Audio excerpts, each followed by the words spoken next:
When did that change? Well, I think when he lied about every single thing that he said that he was running for, right? Like, this is not America first. It's been Israel first. And he just has broken promise after promise. And that to me is really the crux of the issue. Like, in my friend group, if you lie one time, your word is gone. It's shot. Nobody trusts you. And I've watched Trump lie to us over and over and over again. I mean, what did this idiot tell us? He said that we had already won the war. He told us that we had complete air superiority, that we could just fly anywhere we wanted. What did they do? They shot 3 of our planes down. Everything about this war has been a complete failure. And then he completely capitulated and accepted every single one of Iran's terms. I mean, he is going to allow them to have full control of the Strait of Hormuz. Not that he had a choice, but he's lifting all sanctions. We're paying them reparations. He's lifting all sanctions from anybody that was supporting Iran. Are we really paying Iran reparations right now? Is that true? We have to remove all troops. I'm going to have to look that up. From the area. And I mean, if you look at the 10 points, it's everything that Iran wanted. Well, I mean, all that is being negotiated still, but they're allowed to enrich uranium, and they don't have to allow nuclear inspections now. So what did we accomplish? I will say, I think it's hard to argue with a single point you just made. I think a lot of people, frankly, myself included, agree with you on that. There's another element to this, which is Israel, and you mentioned Israel. And you are, you seem to view Israel as the enemy here. Could you explain? Well, I mean, they're a terrorist nation. They were founded by terrorists, and they've been committing terrorism since their inception. I mean, and prior to their inception, they bombed the King David Hotel. They poisoned Palestinian wells. I mean, they've been a disaster. I mean, the Haganah, the Irgun, and the Stern Gang is what comprised the IDF, and those were all designated terrorist organizations. So, and the leaders of those organizations went on to become prime ministers of Israel. So this is a country that was founded on terrorism. They've been committing terrorist attacks. They've been committing a genocide, and we're paying for it to our own detriment. And they're dog walking us into wars. So, yeah, I don't know how you could ever view them as an ally. They've attacked U.S. warships. I mean, I don't know if you're aware of the different false flag attacks that they've committed, but it's been numerous. The Lavon affair, I mean, they bombed U.S. cinemas and British cinemas and libraries, trying to blame that on the Muslim Brotherhood. I mean, Dan, I'm sorry, I just wanted, because I know some of the things you're talking about, and those are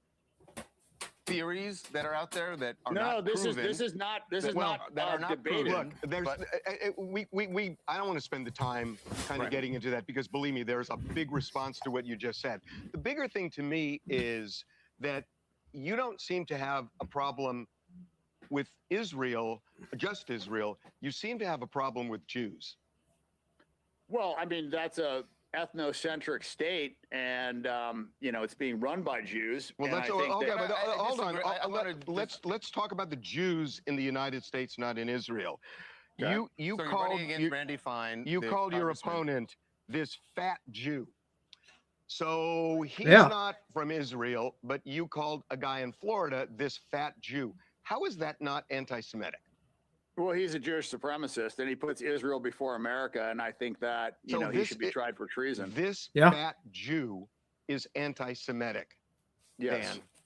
I mean that's what you say, but how about every single time that's what I know. I don't say it. I know he literally talks about how Muslims are lower than dogs. So is that Islamophobic? Like, he was the one that said we should starve all the Palestinian kids, right? Like, that was that scumbag. So what's the difference when it's pointed back at him? It's anti-Semitic when it's pointed at somebody that's Jewish, but it's okay when you attack Christians, Muslims, Hindus, any other religion. You can't attack Jews. And they have a special word for it. It's anti-Semitic. And it's getting a little old. Yes. Yes. Yes, it is. And that wouldn't be, that's not appropriate for him to say either. If he had said that. But he does all the time. And he tweets that. And he's a senator. Are you anti-Semitic? No, I'm not anti-Semitic. I think that, that's kind of a made-up term. I think the Palestinians are the real Semites. Term? Yes, because if you look at what a Semite was is... Was Hitler anti-Semitic? What's that? Was Hitler anti-Semitic? Like I said, it's the term is focused solely on Jews, but actual Semites are the Arabs, and Palestinians are Semites as well, and they actually have more DNA lineage to that region than any of the Eastern European Ashkenazi Jews that have taken it from them. So, I kind of have issue with that term and how it's been hijacked to only talk about Jews. So if you want to call it anti-Jewish, then you can call it anti-Jewish. Well, I'm not going to call this anti-Jewish. When you say that this fat Jew, you could take another race and you could use another epithet, but you're anti-Semitic then. I'm not. I have Jewish friends. Oh, some of your best friends are Jewish? I don't paint all Jews with one brush, but he paints all Muslims with one brush, and it's accepted. And for some reason in this country, it is okay to just blast Muslims, bash them. You look at what Bill Maher said about Muslims. I mean, it's this double standard, and I don't like the double standard. And I look at him as a Jewish supremacist. He believes that Jews are better than other people, and he puts Israel before America. And so I have huge problems with that. So if you've got a black friend that you don't like, do you use the N-word on him? No, I don't. Well, then what's the difference when you use the word fat Jew for a Jew you don't like? YouTube Premium. I'm a cheap fuck. I don't make enough money from this channel yet. I don't actually make any money from this channel yet. So if you guys could like and subscribe, that would be fantastic. The same as because that's not, one is a slur, right? And one is describing a religion. So you can't compare the two. Really? There's a way. How can you compare those two? There's a way you say it, Dan, that the intent is the same. It's not the same at all. So one is a slur, one is a racial slur that I don't use, and the other one is describing an ethnicity. You just used it. Well, are we adults? Can we talk about a word? Sure. Was a word so offensive that it just you can't say it? We have to say the answer to that is yes.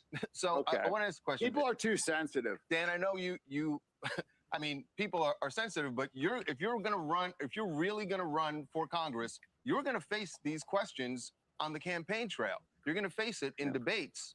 And you have lived your life in a way that clearly those things are going to be.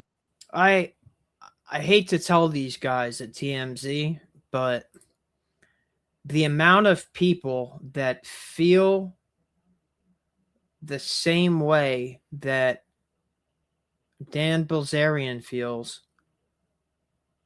is mind-blowing. And it is an active undercurrent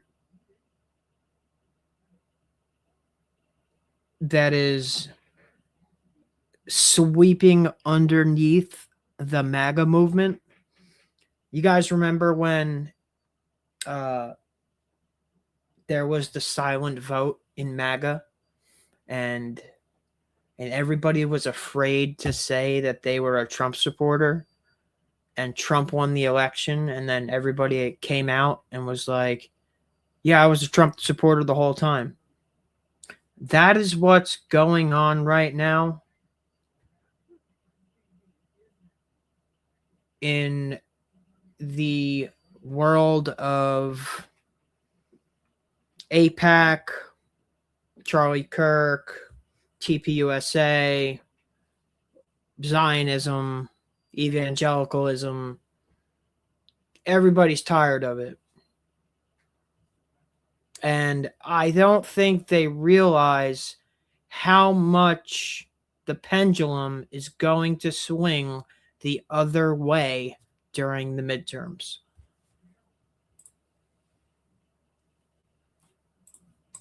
Be brought up.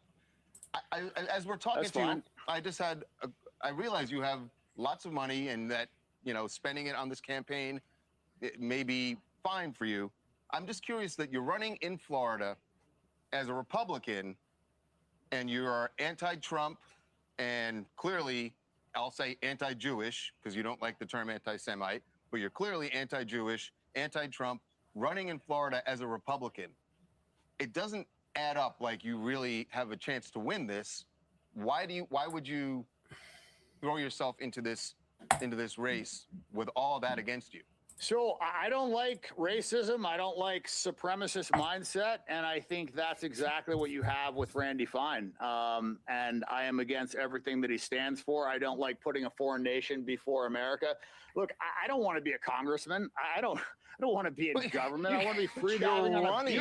You're running for Congress. Because nobody's doing it. Our country's being run by pedophiles. Like, nobody's operating the best interests of America. And so if nobody's going to step up and do it, and everybody's frustrated, everybody's like talking about it, but nobody's actually doing anything. So I feel like I'm in a unique position because I have a following and I am not affected by money, and I don't care about being in office. And I think the people that are going to be the best government leaders are the people that don't want to do it but feel obligated to do it, or do it because they want what's best for America. And that's what we need. Everybody else gets into office and says, oh, what can I get from this? How can I get rich? How can I help myself? How can I help my donors? And it should be it should be a selfless act. This should be like, more selfless than joining the military. I mean, because I was in the military for 4 years, and I didn't join the military as a selfless act. I did it because it was my best option. I'm doing this because I want to help the country. Okay. All right. Well, I've never heard someone announce they're running for Congress and say, I don't want to be a congressman. But you know what? You're like you said, it's going to be a different approach. We will see how it turns out. Yeah. Thanks for joining us, Dan. Yeah, they set him up. They set him up. Let's watch him and Owen Shroyer, because I watched this today. This was good. This was good. The government in response to that clip, because obviously they tried to clip that out to make you look bad. They didn't get you a clip of the policy arguments. They didn't get you a clip on the issue with dual loyalty. They go with the clip like that, which is viral, but I think it made you look good, quite frankly. I think you come out looking good in that, not them. But is there anything in the aftermath of that you're like, hold on a second, I need to clarify some of the things that were said and some of the things that weren't said? Not really. I mean, I thought it was kind of a ridiculous interview. I will say, though, they did go twice as hard on Randy after I think they saw like 97% of their comments across 5 platforms were all in support of me. So I don't know if that was because they wanted me back on there or because they knew that their audience was, on my side, but they definitely roasted him pretty good. Isn't it funny, though? Oh, wow, I didn't realize Randy Fine was an Islamophobe. I didn't realize Randy Fine was a bigot. Doesn't that prove the double standard? Because to me, that's kind of what got lost in the conversation, was that you were simply putting out a double standard. You were exposing the double standard. It didn't even register to them. And then it's like, oh yeah, we didn't even know Randy Fine was a bigot. It's like, isn't that the point? Like that's exactly it. It's the hypocrisy of, you can't say anything about Jews, but you can just blast Muslims. You got Bill Maher going on national television saying that Islam is the motherlode of bad ideas. And that's kind of where we're at in this country, is there's a massive double standard. And I'm not going to beat around the bush. I'm just going to come out and say it. Like, I think that Jews are causing a disproportionate amount of problems in the United States. And I think that Jewish supremacy is the greatest threat to the world today. And I'm not going to dance around that issue. That's just the facts. So, if they want to come up with made up words like anti-Semite, which, like I said, it's a completely nonsensical word. I mean, the Arabs are the actual. I mean, if we're actually talking about anti-Semitism, then you would say that Israel is the most anti-Semitic place on the planet because they're conducting a genocide against Semites. But the problem is they've weaponized the word, and they've used the word solely to focus on, Jewish victimhood, which is pretty much non-existent. But they use that card like they use the Holocaust over and over and over and over again. And I think we're just tired of hearing it, like I'm just done with it. I don't want to hear the word anymore. The reason that I spent so much time clarifying is because I think it's important for people to understand that this isn't like some word that's existed for a long time. This is kind of something that they came up with to you know, it's like a canard or a trope or all these fucking words that Jews have to describe blood libel, you know, whatever it is, to describe things that they are actually guilty of, but they name it, you know, something else, or they come up with a word that sounds really bad and they just say it over and over and over and over again, like anti-Semite. And for a while, you know, when we believe this Jewish victim narrative, you know, the word had a lot of power, but now we're seeing it so overused. And when it's, you know, any kind of a criticism of Israel is now anti-Semitic, and it's anti-Semitic to, you know, want pedophiles to be brought to justice, and it's anti-Semitic to want to stop a genocide. It's just like, fuck off, you know? Isn't it crazy how the guy from the IDF was here for the tech conference in Las Vegas, got caught in a sting, and was allowed to go back to Israel, no questions asked. Didn't get tried for a crime, nothing. They just let him go. Like, what the fuck, man? Like at this point, like that word is just, it's just nonsense. And I'm not going to, you know, give it any credibility by saying, you know, yes, I'm anti-Semitic, or no, I'm not anti. It's just nonsense. Like it's a word is just complete horseshit. Well, and it's woke in its presentation. It's woke in the effectiveness that they want it to have. You are running as a Republican, correct? Yes. So the reason why I ask this is because let's come at it through the left-right paradigm here for a second, even though I think both of us would probably agree the left-right paradigm is kind of useless right now, but it is still there. So the reason why I come at this from the right is there's a conversation that we have on the right that people from the left will come out and say, oh, that's racist. I'm talking about crime rates and demographics and per capita. This is a conversation that happens all the time on the right. And you talk about how the majority of crimes per capita are committed in America by black people. Now, on the right, you're allowed to have this conversation. You're allowed to talk about it, look at the numbers.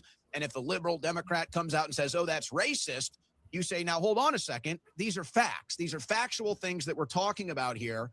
A certain demographic committing the vast majority of the crime. These are facts. You say, oh, well, that's not racist. That's a fact. The left says it's racist. Okay, so now we're on the right side of the angle. You just said something about Jews that you know people are going to freak out about. And I just say, well, hold on a second. If you're willing to talk about an issue and say, here's a demographic, you know, connection to this issue, why can't you do the thing on the right? So if you come out and you say, I think that there is an disproportionate amount of Jewish influence or Jewish money or Jewish power or lobbying in American politics, why is that racist? Because that's really the word. Anti-Semite, we'll get back into that in a second. They're really just calling you racist. So how come it's, if you're on the right, I'm looking for some logical consistency here. How come you're allowed to talk about demographics and trends when it comes to crime statistics, but you're not allowed to talk about it if you're talking about political influence and a different demographic? To me, there's an inconsistency there. Well, let me just zoom out and solve that equation for you. It is because all of this is coming from the people that are in control. You cannot criticize the people that are in power. And this whole thing of wokeness, like, yes, that's a problem, but it is only attributed to the left. And that is what is coming from the Jewish media. The Jewish media is who feeds the left these talking points. They are the ones that are making the left crazy. The left is just following, you know, they're just following the narrative. They're just following what CNN tells them. They're just following what Hollywood tells them. And so what you have is you have the right looking at the left like, oh, these are a bunch of crazy people. And I think it's just bad programming. So I don't get mad at the left. I get mad at the people that are feeding the left their talking points. And you ask. Yep. All it is the left has fallen subject to the propaganda that is being spewed on the left side, just like the people that are in the MAGA cult are falling victim to the propaganda being spewed out by the administration. It is the same exact thing. They are both being manipulated. ask why you can't criticize Jews is because they are the ones that are actually controlling all of this. That's why it doesn't matter if you vote Democrat or you vote Republican, you still get, $100 billion sent to Israel, $100 billion sent to Ukraine, whatever. Like, you still are supporting these Jewish causes because at the end of the day, those are the people that are actually pulling the string. So if we want to talk about the real crux of the problem, it's Jewish supremacy. It's not a left versus right. It's not a Christian versus Muslim. It's not white versus black. It is Jew versus Gentile. And I know that that's going to be, this crazy thing that you can't fucking say, but I'm tired of dancing around the issue. See, this is where I'm gonna sway from Dan a little bit. I don't think it is Jewish supremacy. I don't think every Jewish person is like that. It's like I don't think every Muslim is an extremist. It's painting everybody, like he talked about, painting everybody with one brush. I believe it is the Zionist movement. I believe it is the evangelical right. I believe they used Turning Point USA as the evangelical version of AIPAC, and this is what we're left with. I want to give you an opportunity to clarify what I think you were trying to get to before you were interrupted during that interview, which it's really so funny to. I mean, honestly, Dan, I'll admit maybe I'm a little biased because you and I have conversations. I don't talk to the boys over there at TMZ, but to me, you came off as much more well-rounded and understood. They kind of came off like beta cucks during that interview, but they were interrupting you and you didn't really get this point across. And you were trying to explain how, hey, you guys are okay with Randy Fine being Islamophobic. Nobody's calling for Randy Fine to be removed from office or he's too bigoted or he's too racist when he bashes Muslims all day. But all of a sudden you offer one criticism of Jewish people. And now all of a sudden you can't run. You're a bigot. You're not qualified. It's like, that's the double standard that you were trying to explain. I don't even think it registered with them though, Dan. It's like they were too low IQ to even understand what you were saying. And maybe that's because. You guys want to hear something crazy? Dan Bilzerian's got almost as much military experience as Pete Hegseth. And Pete Hegseth is the Secretary of War. That is a scary thought. That's a scary thought. Because they were ignorant, as you were pointing out, once they found out, okay, there is something there, they came around. How much of this, how much of what your campaign is going to do, how much of it is it about breaking down those walls and getting some logical consistency so that people can see the whole spectrum of conversation and not just the limited spectrum they want us to see? I mean, that's a part of it, but I want to get in there and shake the motherfucking tree. I want to dismantle the Fed. I want to get rid of the IRS. I want to get rid of the ATF. Like, I want to shrink government. I want to prosecute anybody for treason that has that's serving an office that has more allegiance to a foreign country than the U.S. Like, I want to really enact change. I don't want to just like say this stupid bullshit talking points that the Republicans say on their side and the left reads all their little fucking bullshit and then nothing ever changes, nothing ever happens. Like, I want to get in there and actually really throw a fucking grenade in the toilet. Like, I want change. I want this government to stop operating in the best interest of a foreign nation. I want this government to focus on the United States. Like, I want an actual AmericaFirst. I want all the things that Trump promised us and then just completely fucking rug pulled and lied to us about. That's what I want. And I also want to enact laws to where if you say that you're going to do something when you get in office and you just fucking lie to everybody and then do the opposite, I think you should be prosecuted for that. And I think you should be impeached for that. I think that there should be actual culpability with what you say. Like, I think if you're going to make a promise, you're going to run on something and you don't do it, you should be fucking held accountable for that. And I just think that's what this country is lacking, is accountability. Well, that is a message that is going to be very popular. That's a message that's going to resonate with a bunch of people. And that's why the only angle they're going to have against you is this claim of anti-Semite, which, you kind of addressed one angle of it when you were doing that interview. The other angle that I think is, it kind of proves that it's a weaponized word, is really all you're saying is racist. That's all you're saying is it's racist. You're calling somebody a racist is what you're doing, but they've used this word anti-Semite like a weapon. So it's like, oh, no, that's a special racism. That's like a special, exactly. It's like extra racism is anti-Semitic. So, yeah, exactly. They've weaponized the word, just like, Nazi and all these things where it just has like such a strong connotation because they've baked in all this propaganda for years and years and years that when you hear these words, it's like, oh, you freeze in your tracks. And that's what Jews have been doing. They've been conditioning us that they're victims and that you can't criticize them. And if you do, you're the biggest scum of the earth. And, the Holocaust and anti-Semitism and trope and blood libel. And it's just like, shut the fuck up. Like, I'm done hearing about all this shit while at the same time, you go and vilify all Muslims, say they're all fucking terrorists, say, Sharia law is coming to America. It's just bullshit.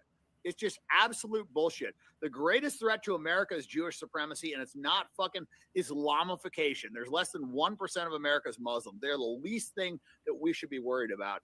And, let me clarify this because I know that, it's just frustrating that you always have to say this, but there's people that just cannot wrap their hands around not every Jew is bad, but Jews can also be causing problems. So just because one good Jew doesn't mean that Jews aren't causing problems. Just like if I were to tell you that Asians are short and you say, oh no, but I know a tall Asian. Okay, motherfucker, Asians are still short. You know a tall Asian, great. And my point is that all Jews do not have to be bad for Jews to be causing problems. And that's what I'm trying to say. Just like, there's definitely Muslims that are causing problems, but to say that all Muslims are bad is just an ignorant statement.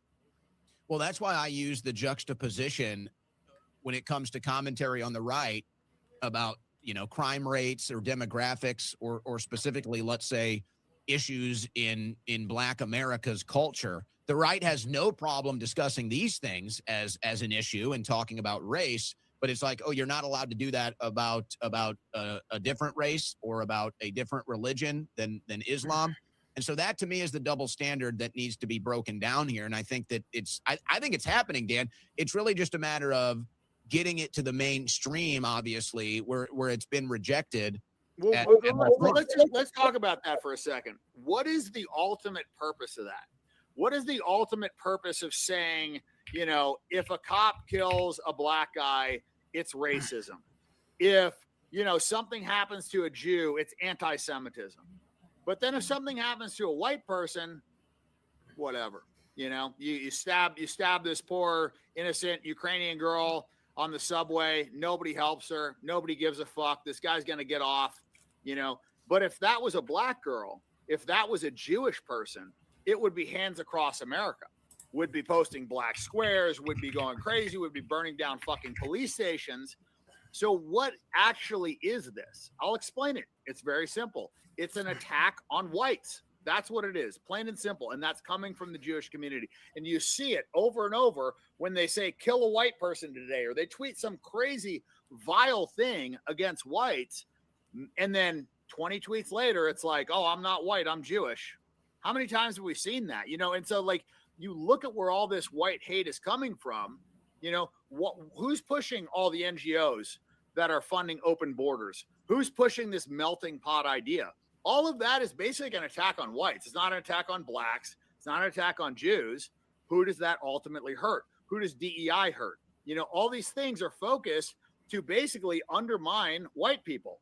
And, and nobody wants to talk about that because you say that and you're a white supremacist, there's all these stupid labels, but it's just calling a spade, and I'm tired of dancing around issues. I'm tired of pretending, that we can't, just like, they have like, oh, the N word, if you say that, it's this crazy thing, but you can say spick. It's not the S word.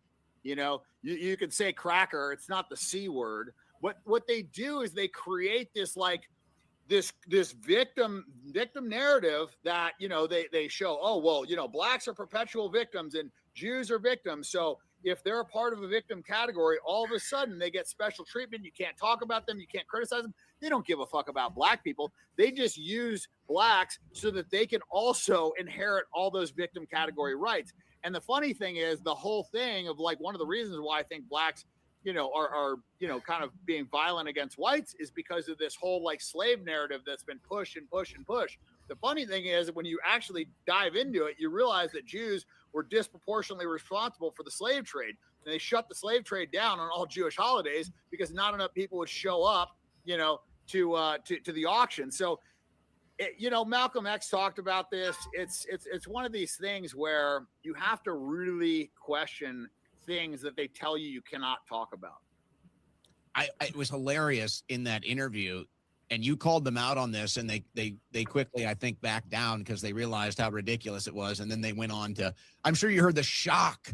Oh my! He said the N-word. Oh, it was like the whole TMZ studio went into a conniption fit, like they're all children, and that's really what got exposed. Is it really is an immature mindset here, and it was so great the way you phrased it. It's like, are we not adults? Can we not have a conversation? So it's not racist to say a word, and I also think it's important to say these words because it removes, the stigma, it removes the shock, here's the bottom line: everybody's fucking equal.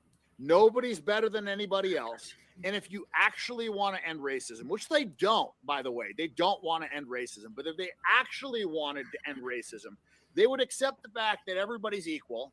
You don't need to put people in victim categories. You can't have blacks say, heinous things about whites, or Jews say heinous things about whites, but then you can't say things about them. It would be no double standards.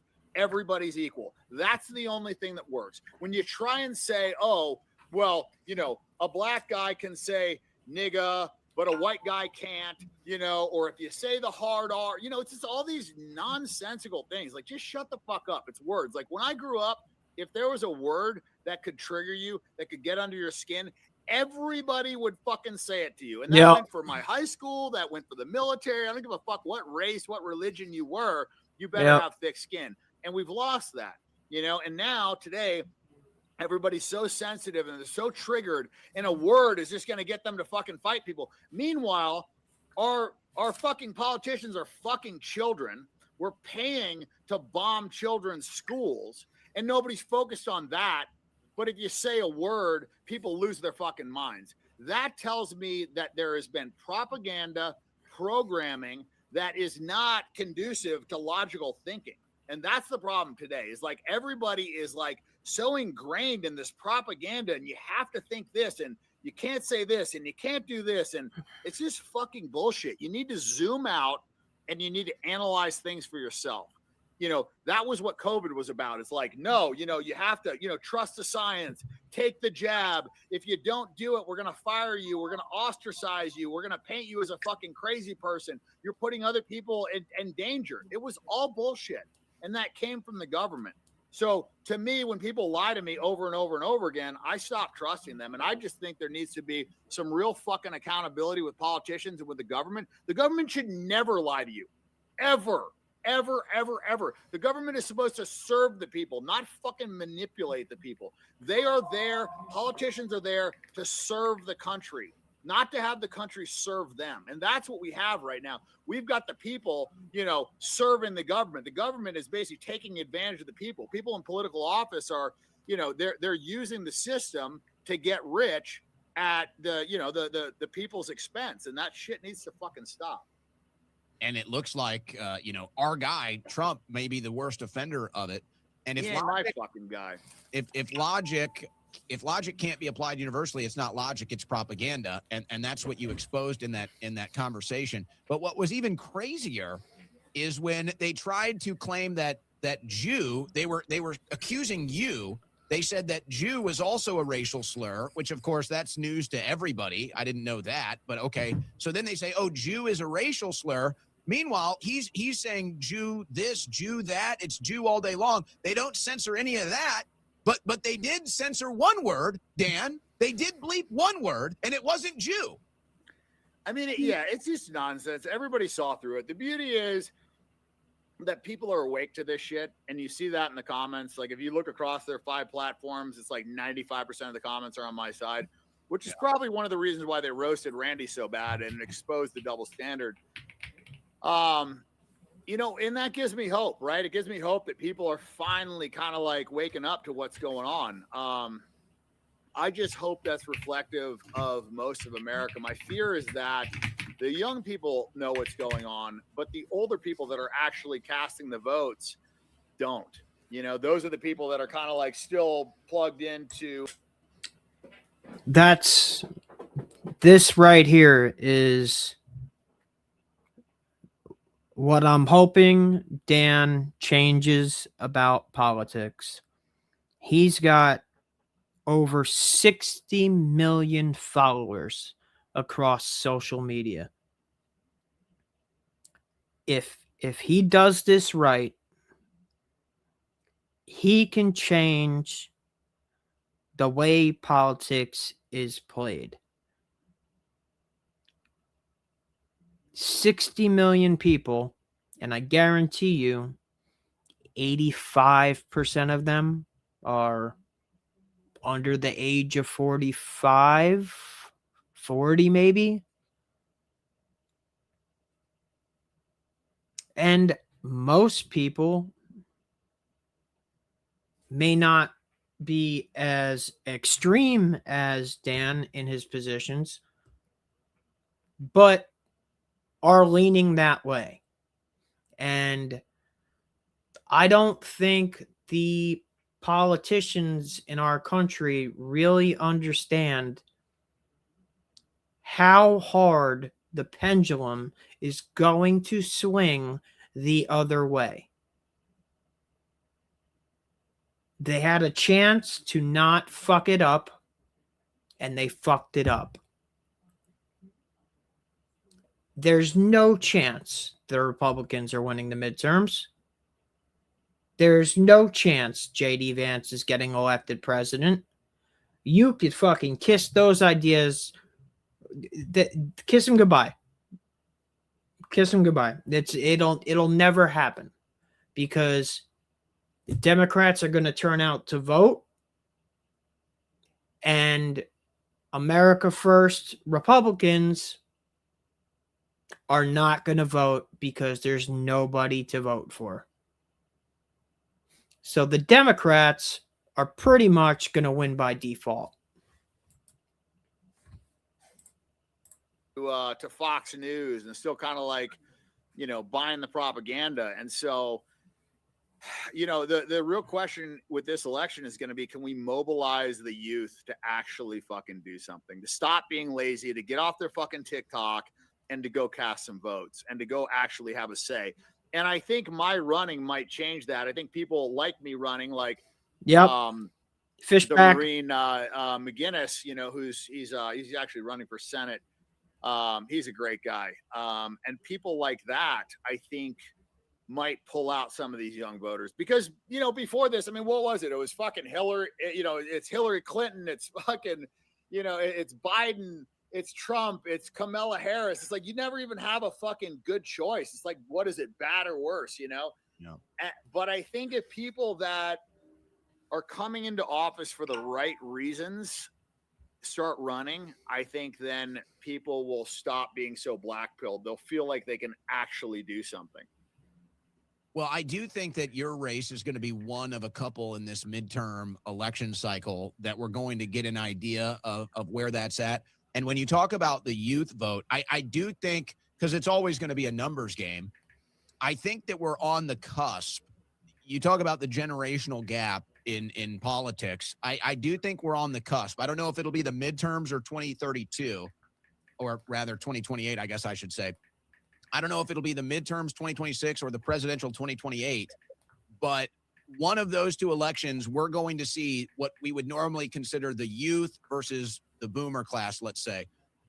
We're about to overwhelm them by the numbers. I think that this is going to become a political reality. I don't know if it's going to be this election cycle or the next, but that is an inevitability. That's just a numbers game. That's just a timeline. And so once we cross that threshold, because I'm sure you've seen, the only people that are clinging to this foreign policy, let's be specific, the only people that are clinging to this unpopular foreign policy are right-wing boomers. That's it. The left wing has totally abandoned, they're out of the Middle East foreign policy completely. And now the young politicians aren't, though. That's the problem. They're fucking politicians aren't. And I think that's one of the big eye openers that, you know, the left is going to see is like, this is clearly a very important issue for them. And their politicians are not representing them. You know, the politicians are still, you know, funding fucking Israel. They're still signing the bills. You know, the right and the left can't agree on anything, but they can agree to support Israel. So, and this is something that I feel like the left and the right, the voting class, can agree in the other direction. So I think that disparity tells you everything you need to know. Like, we are not being represented. And when it's, you know, and when people wake up to the fact that, you know, getting Democrats in there, getting Republicans in there is not going to solve the problem, I think they're going to zoom out and start looking at like, who's actually responsible for this? Who's actually controlling the country? Because it isn't a left versus right anymore. What is it going to take to force Randy Fine and you onto the debate stage? Because you know he's going to try to hide. He's going to try to avoid it at all costs. I don't know. I don't think he's going to do it. He's actually pretty well spoken. I was impressed with how he did on that TMZ interview. I mean, they provided really damning evidence. You know, he talks and acts like a politician. But man, they went after him, you know, and he didn't have, you know, he didn't have great rebuttals. I mean, you know, the biggest thing that he was saying is like, oh, well, Dan's a dual citizen and this, that, and the other. And it's like, I'm actually not. I have 3 citizenships. I have, you know, I don't even know what you would call a tri-citizen, whatever. But that's not the problem. The problem isn't that I have a passport from St. Kitts so I can travel easier if I wanted to go into, you know, places that require a visa. And the problem isn't that I have a passport, you know, where I could go into Armenia, because Armenia and St. Kitts have no influence in our foreign policy whatsoever. We don't fund them. We don't do anything for them. They're not even a thought. But the real problem lies in 35 members of our Congress are Jews, and anybody that's a Jew can go to Israel and get citizenship just because they're a Jew. They can also flee the country when they molest children and they have charges against them, and Israel won't extradite them. So that's the real threat, because when you have Jews in Congress, whether they're citizens or not, they can get a citizenship tomorrow. They get a citizenship today. So, you know, and many of them have it and they're not disclosing it. So I think what you should have is you should have a forced disclosure. If you have multiple citizenships, you should have to disclose that. And that should take you out of having the ability to vote on any issues involving that country. Randy Fine should not be able to vote on anything concerning, you know, on anything concerning Israel. And he certainly shouldn't be able to walk around and fucking vote for other people like he's done in the past. But that is the threat. The threat is having Jews in Congress that have more allegiance to Israel than they do to America, and voting and enacting laws to this country's detriment. And to me, that's treason. And that's what we need to fucking crack down on. And by the way, Randy Fine would say that exact same thing, except aim it at Muslims. And so if you're allowed to hold that. Well, I mean, what do we have? 3, 4 fucking Muslims in all of Congress? Like, what was this idea that Muslims are a threat to us or they're a problem? It's just complete fucking bullshit. The only ones that would be a threat are the ones that came across the border illegally because they decided to flood our country with the worst possible, you know, candidates, right? Because anybody that's going to do it legal, you're going to make them wait 8 years. They got to, you know, go through all this paperwork. But if you want to swim across the border with a fucking pistol and a pocket full of drugs, come on in. You know, you want to fucking come over here from a war-torn country where the U.S. funded the bombing of your fucking relatives? Come on in, you know, no problem. And then can you blame those people if they're fucking angry at America? You know, if they're angry because of our support of Israel? So, you know, that's kind of the issue. It's not the people that are coming in here legally. And, you know, and Trump was talking about, oh, I'm going to deport, blah, blah. It was all performative. You know, what did they end up doing? They ended up shooting some fucking U.S. citizens. They didn't even deport 1 million so far. They've been at this for over. It's just nonsense. Like, it's just a bunch of empty promises. But yes, I mean, if you want to talk about actually doing something, you should be deporting all the people that came in here illegally. And if you want to let people in this country, fine, just have them go through a process, or else what's even the fucking point of having a passport? Why even have border checks? Like, you know what I mean? It's just, all you're doing is inconveniencing everybody that's doing it the right way. Or why have any laws? It's like, why should I abide by any laws if we have a wide open border and anybody can come in here and get welfare, by the way?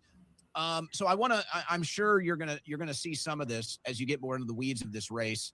Randy Fine, I don't know if it's still there, but Randy Fine for a while had an Israeli flag in his office. He's trying to distance himself like, oh, I'm not a citizen of Israel. He not only had an Israeli flag in his office, he violated the U.S. flag code. He had it higher than the U.S. flag. And when you see Fine coming out and saying, oh, well, I proposed the bill against dual citizenship. I'm proposing bills against dual loyalties. Hold on a second. Thomas Massey proposed those bills a year ago, and Fine voted against them. So Randy Fine voted against the bill when it was Massey and then reintroduced it as his own like it was his idea. What a It's scumbag. all bullshit, man. It's all bullshit. He's Jew first, Israel second, and America fucking last. And it's not going to change.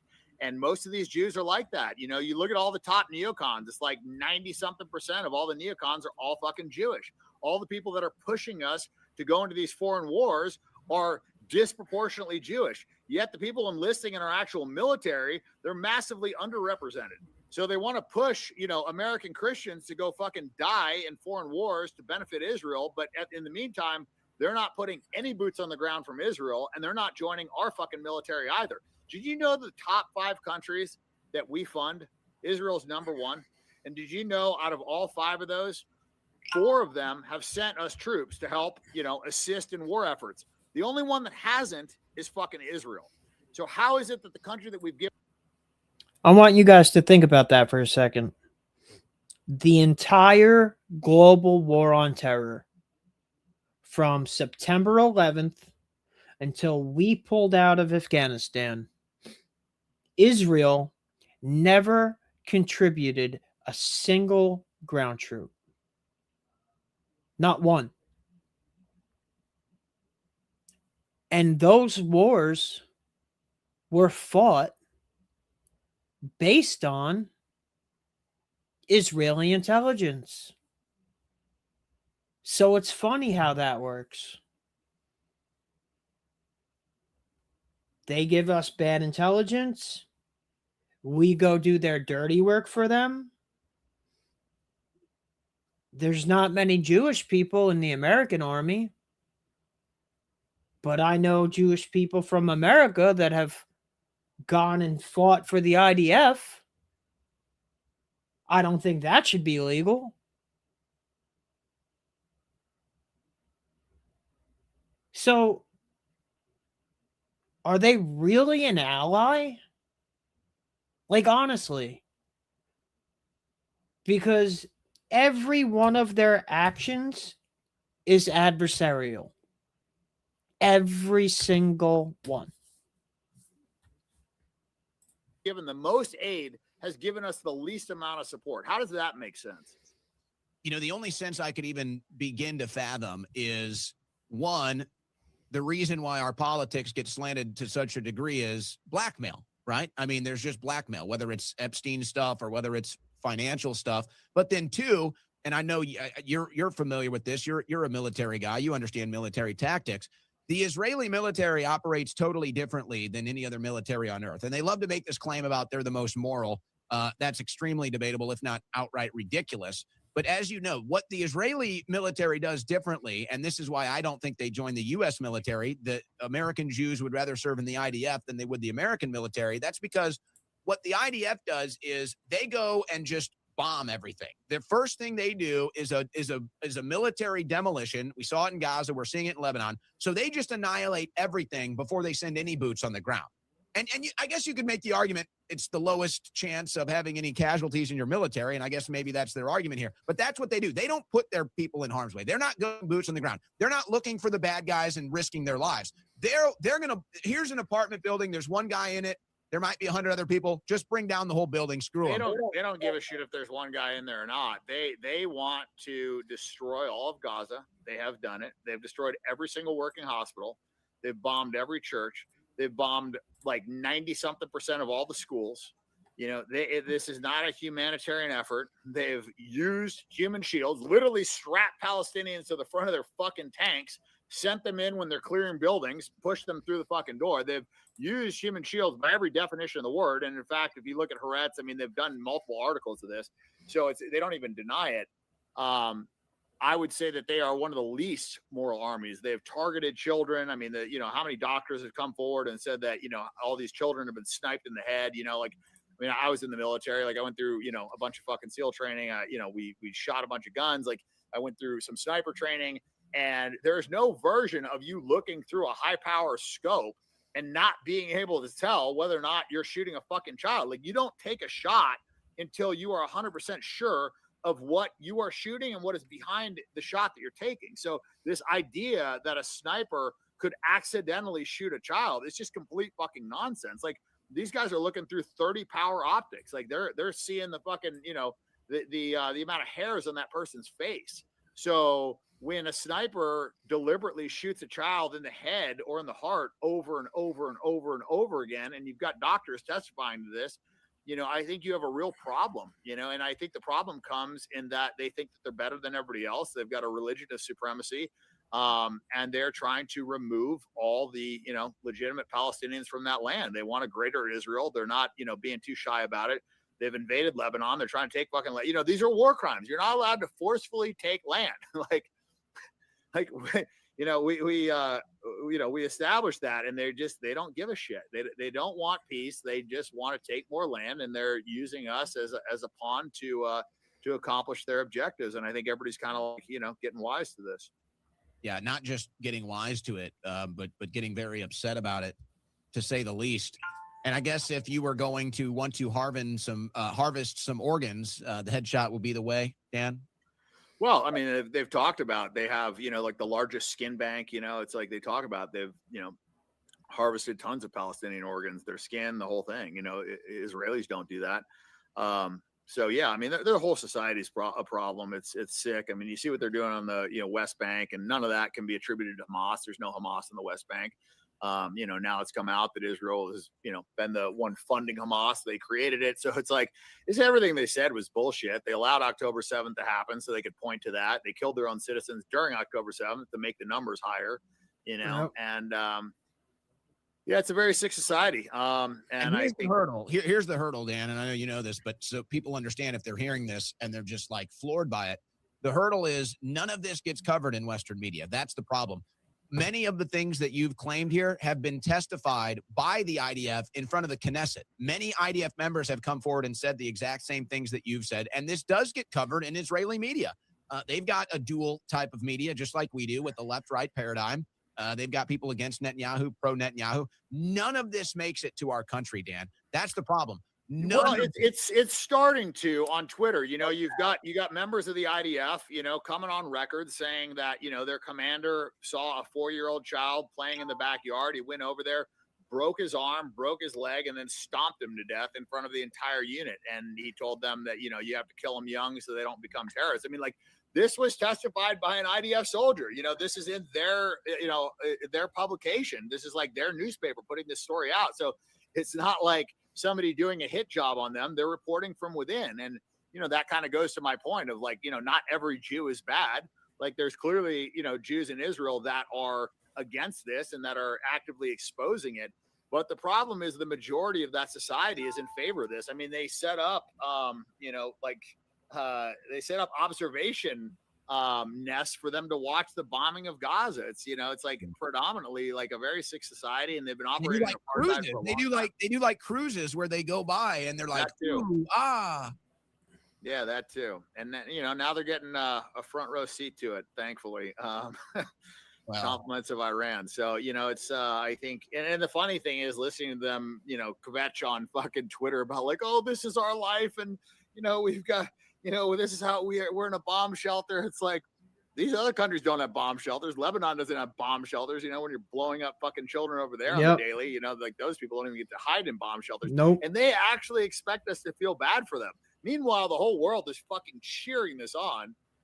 They're just so tone deaf, and they're so used to everybody thinking that they're the victim. And I think it's like a part of their culture too, of just like this, like constantly, complaining and acting like a victim and begging for sympathy. Mind control is what it is. It's what they do to Black Americans with all the slave stuff in history, the brutal presentation of slavery in the media, in the movies. That's all to create this victim, this trauma-based mind control on Black Americans. They do the same thing to Jews with the Holocaust. It's all trauma-based mind control. Yep. In order to try to control people like that, and that's what they're doing. And I think to get a little more into the psychological aspect of this, to me, it's like watching the guy that's never been in a fight before. And I guess if you have this, technological superiority over your enemies, where you don't even have to get in a fight with them, right? And you just fly a plane over them and just bomb them all. You never have to get in a fight. And then it's like when they actually get punched in the mouth, they're like, oh, you punched me. It's like you started a fight. I mean, it's almost like they have this concept that, hey, I'm allowed to start a fight and not take any blows. And maybe that's been the case with their military. But I mean, that's what it's like. It's like I've seen guys like this. It's like, I'm not some tough guy, but it's like we've all probably seen the guy who loves to start a fight but doesn't like to get punched. It's kind of like that's what this is like. It's like I'm going to start a fight with everybody, but I'm not. Don't punch me though. Hey. Yeah, or like that Jack Dorsey, where he starts a bunch of fights and then he has his security guard come in and fucking protect him. That's what they remind me of.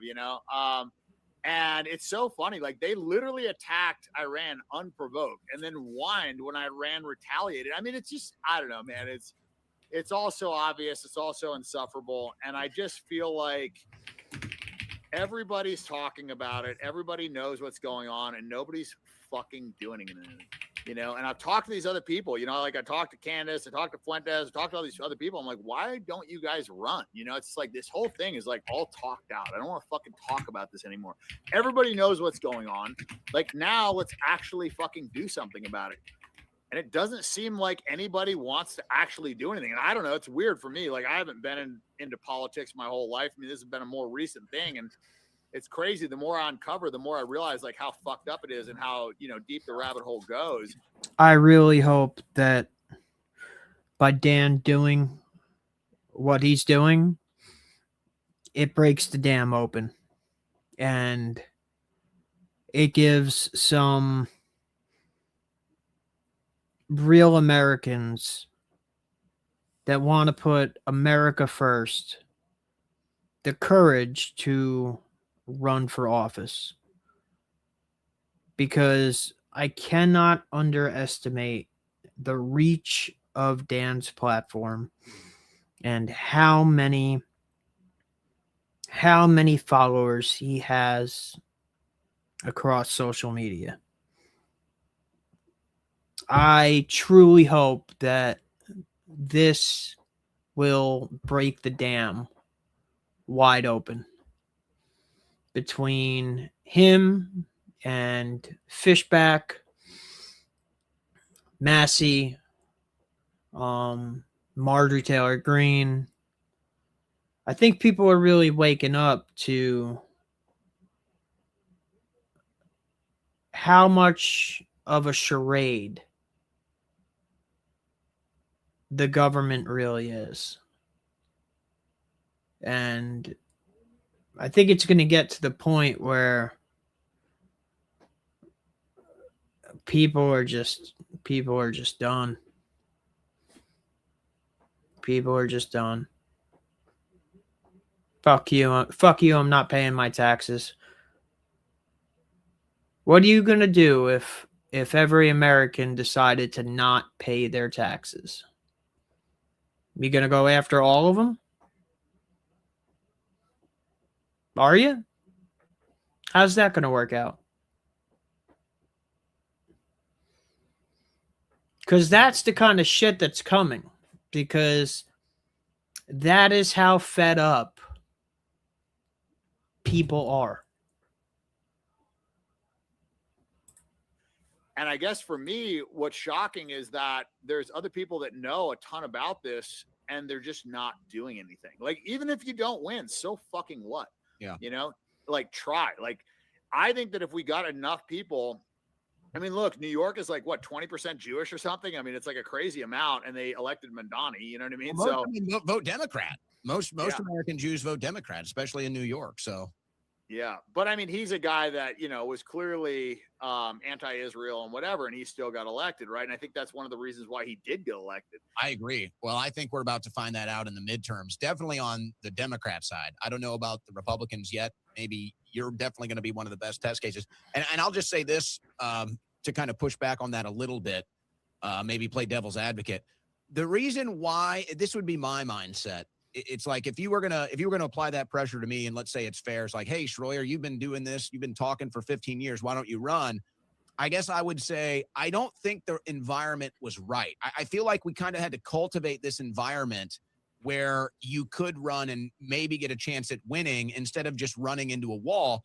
I think we might be there. I think we might be getting closer to that environment. And who knows, maybe Dan Bilzerian breaks the wall down and there's the floodgates coming in 2028. I think it's inevitable on the left. We'll see what happens on the right. Your race, Fishback. There's going to be some ones to watch. The race in South Carolina with Lindsey Graham. Hopefully they finally get rid of him. So there's going to be races to keep the eye on. But speaking of your race, I know we're really early in the process, and I appreciate you coming on today because I don't know where you're at as far as the campaign infrastructure is concerned. I know you've got it built, but where can people go to support your campaign, follow your campaign, if they want to help you out here to get quote unquote fat Jew? I'm just quoting Harvey Levin here. If they want to get him 4 times, he said it. If they want to get Harvey Levin's favorite fat Jew, Randy Fine, out of office and vote Bilzerian, how can they keep up with the campaign, Dan? Okay, I'm going to it right now. It is BilzerianForCongress.com. So we are up and running. Yeah, hopefully it works. They gave us a lot of shit with the payment processor. I'm self-funding some of this. I really do think that, unfortunately, this campaign is going to be won or lost based on how much we can raise nationally for this issue, because the voter base is like the primary Republican voter base is like 70% 55 and older. So I think we're going to have to actually knock on their door and show up and explain this to them, because they're not on social media. They're not educated on the issues, and they've been plugged into Fox. So I think this is going to have to require like a real grassroots movement. I think this is like a very, very important race, not just for like the unseating of Fine or, me going in there and shaking the fucking tree. But I think this is a very important race because I think it'll show people that it's possible to win as a, non-traditional candidate. People are ready for this message because I'll tell you what. You got Bilzerian running against Fine. And with Nick Fuentes' following, I am sure that Nick will get behind Bilzerian.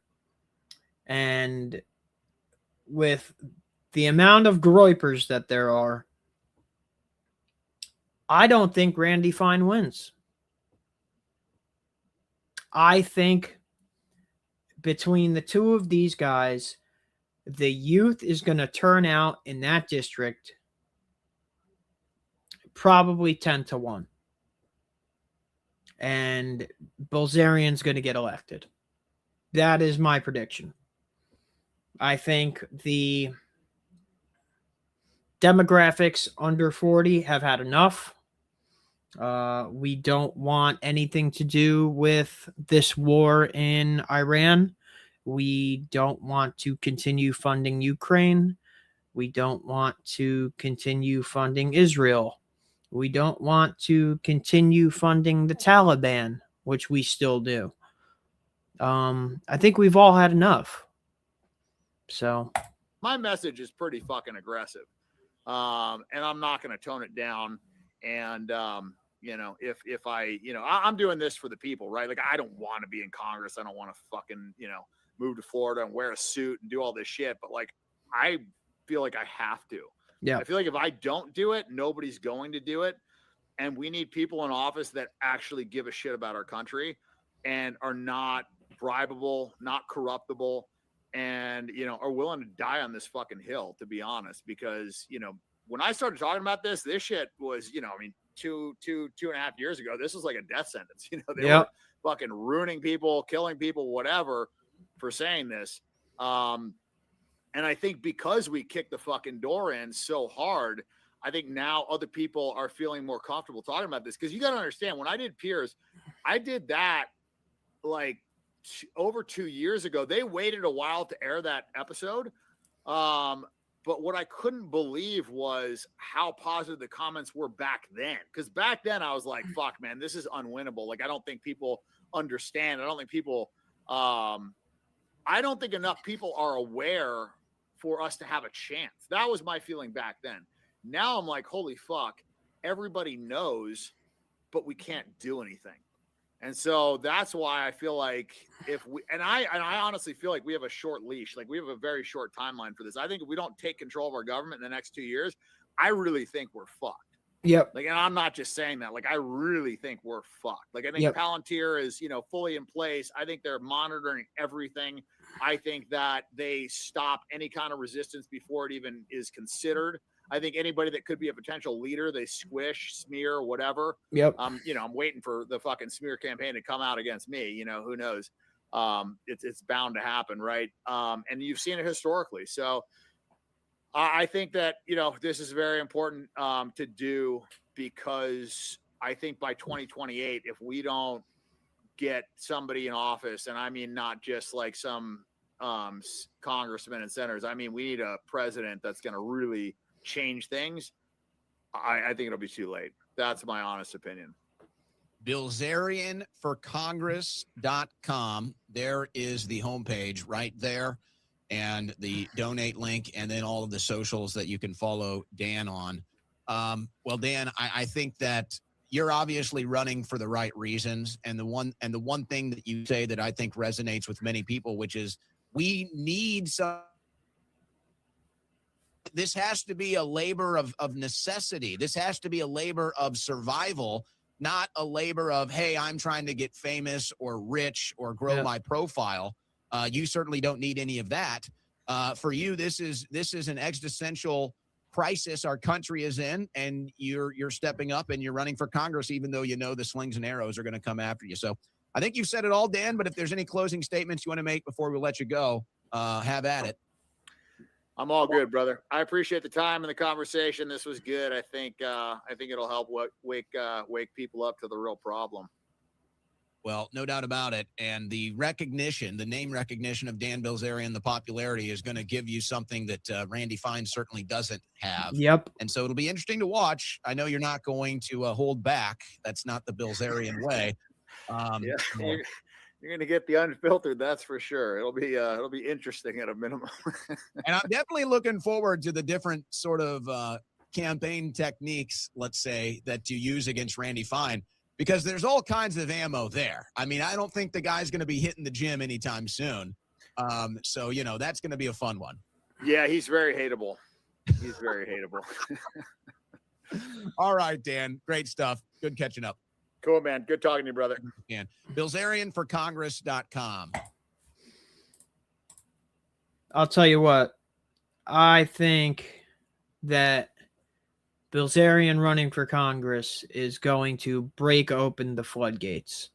And there is, even though he's only running for Congress, there is a face, a recognizable face behind the America First movement. And there is now a clear line between America First and MAGA. And there's not going to be any confusion anymore about MAGA, American First. There's not going to be any confusion. The core principles of America First are extremely clear. It's no foreign wars, no funding other countries, strong on immigration, no H-1B visas, no dual citizens running for office. That is a huge one. AIPAC needs to be registered as a foreign lobby. At this point, I think Turning Point needs to be registered as a foreign lobby, because more money is coming into Turning Point from Jewish people than Christian people. Does that make any sense?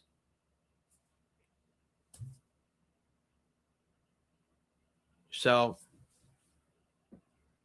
I think Bilzerian is, God, man, I never thought I'd say this. I think Dan can be the right man for the job if he handles the campaign well. If he handles the campaign well, I think he's going to do great.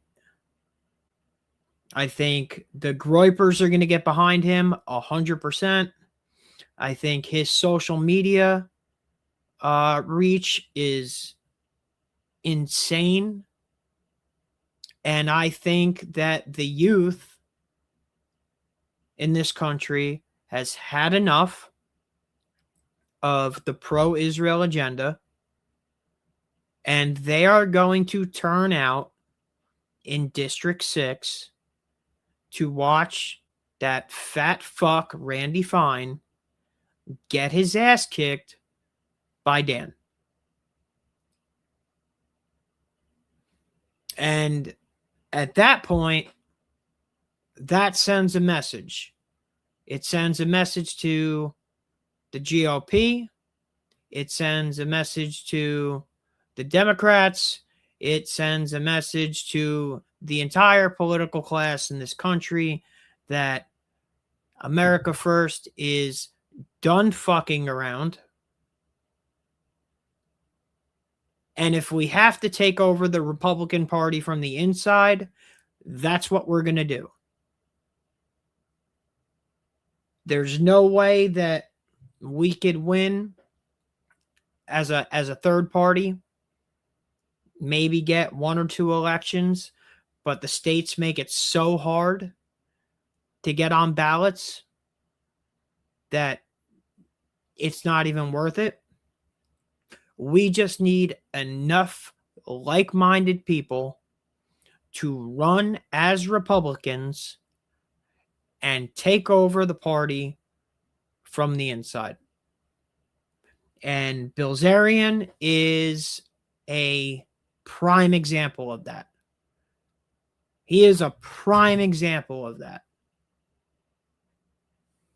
I got one more video with Dan. I saw him on what's his name?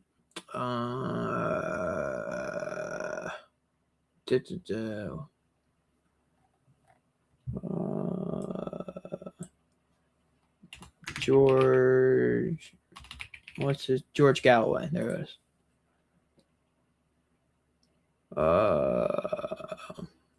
There you go.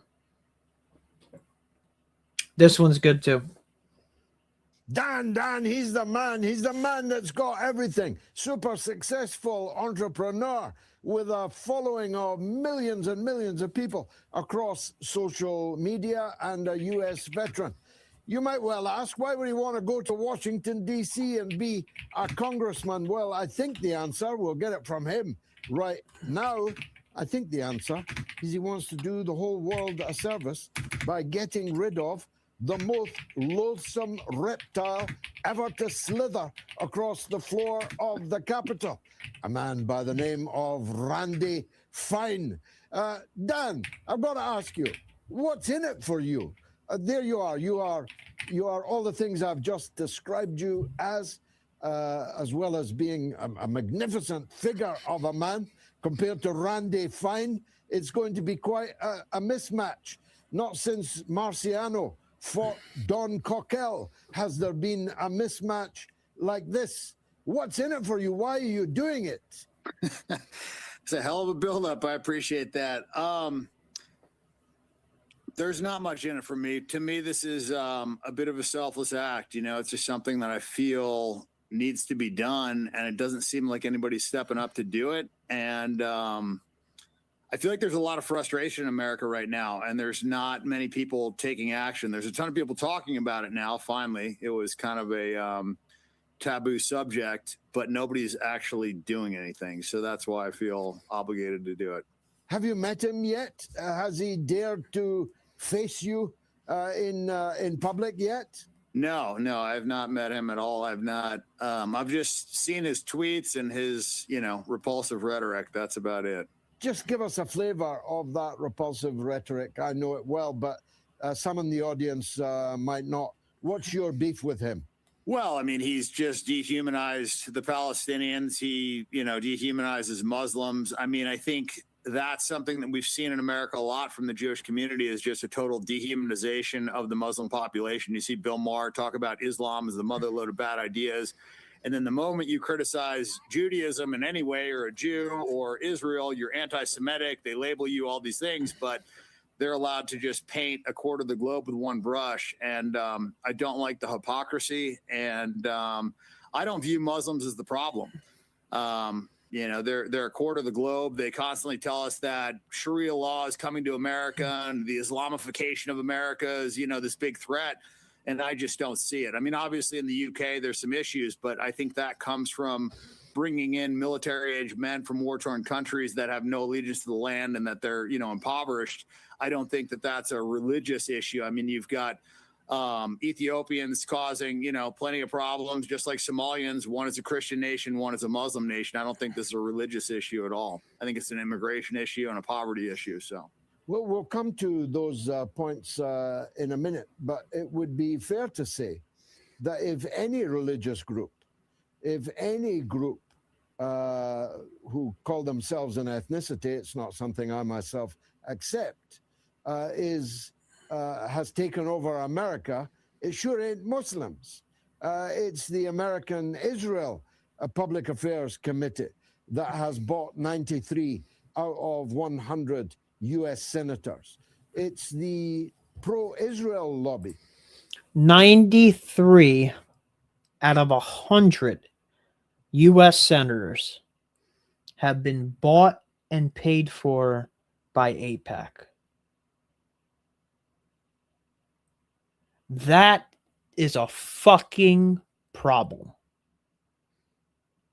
I don't care if... Listen, I don't hate Jewish people. I hate what Netanyahu and these Zionists on both sides of the aisle, the Turning Point crowd, which is the evangelical version of AIPAC, and AIPAC are doing to our country. They are manipulating people with religion to advance a political goal. And that shit is fucking evil. Not just, of course, Jews, but evangelical Christians in their millions that have a total stranglehold on American politics. In fact, the least powerful group in America are American Muslims. Yes, correct. I mean, they're underrepresented. You see there's, 3 or 4 Muslims in Congress and there's 36 Jews.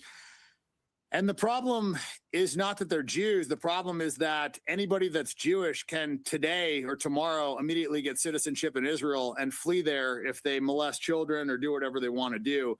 And you clearly see that that's shaping our foreign policy. It's not the Muslims that are in office. We have this unhealthy allegiance to Israel, and we are doing, their work at our detriment. And so there's clearly a problem, and it's a problem that the moment you discuss it, as you probably well know, I mean, being one of the OGs of this topic, you get ostracized, you get, canceled, debanked, deplatformed, whatever.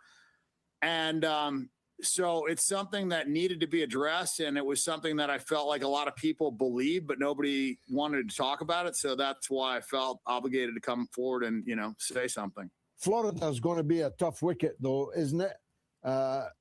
Woody Allen called it Jewish heaven. It's a tough place to fight your particular battle.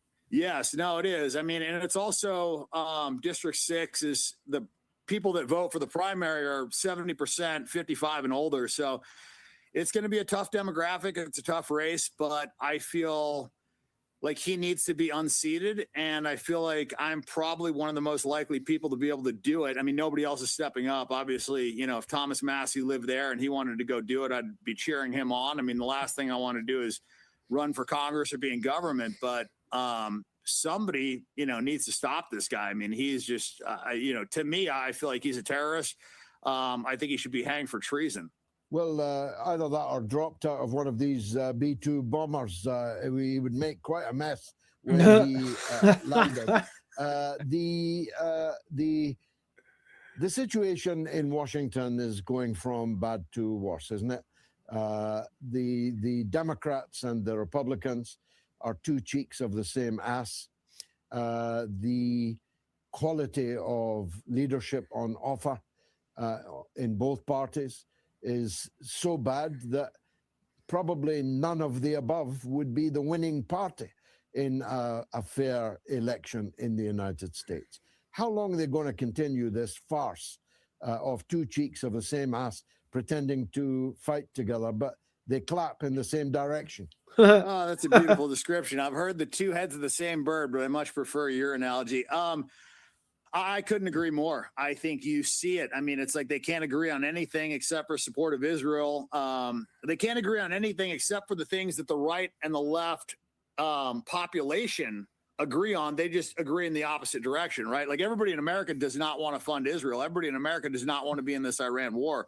Everybody in America did not want to fund Ukraine, right? But somehow the government officials all agree on the other side. So I think you clearly have corruption. I don't think that you have a government that is working in the best interest of the people or representing the people. And that's what needs to really change. And Trump is now falling out with everyone. There's almost no one left to fall out with.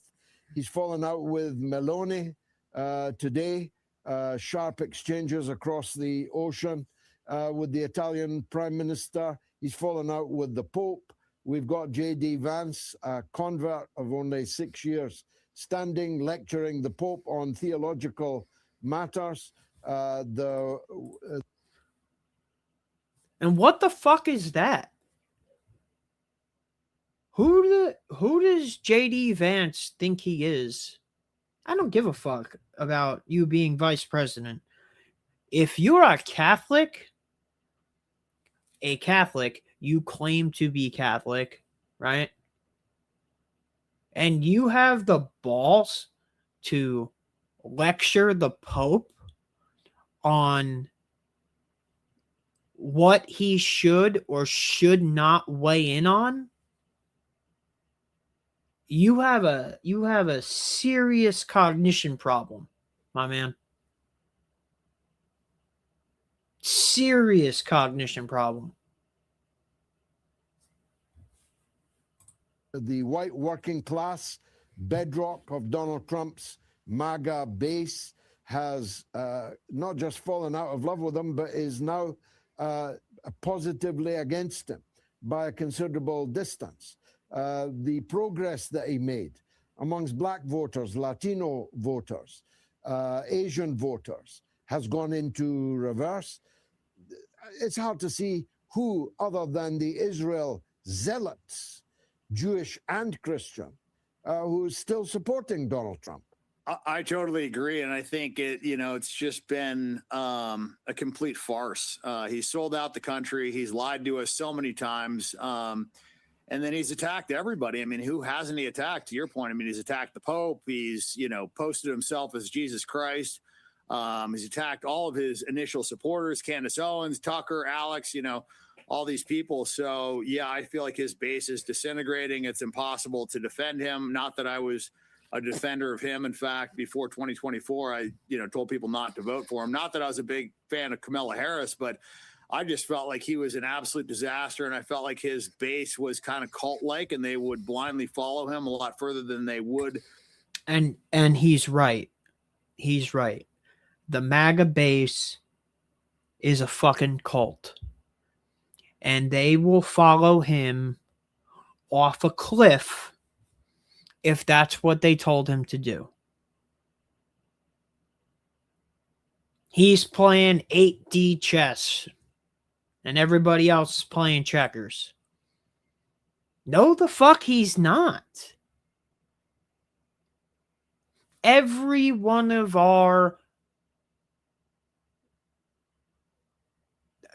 the top of every one of our branches of the military told Trump that the intelligence that BB presented to him was bullshit. Marco Rubio flat out called it total bullshit. And we still moved on Iran. We still moved on Iran. And all these MAGA cultists are like, yeah, that was the plan the whole time. We were going to war with Iran. You didn't know? No, motherfucker. I remember him saying no new wars. That's what I remember him saying. No more money to foreign countries. What happened to ending the Ukraine war while he was president-elect? Yeah. Don't think that happened either, right? But these MAGA blowhards will come up with any excuse to justify it. And it's insane. They are just as bad as the left.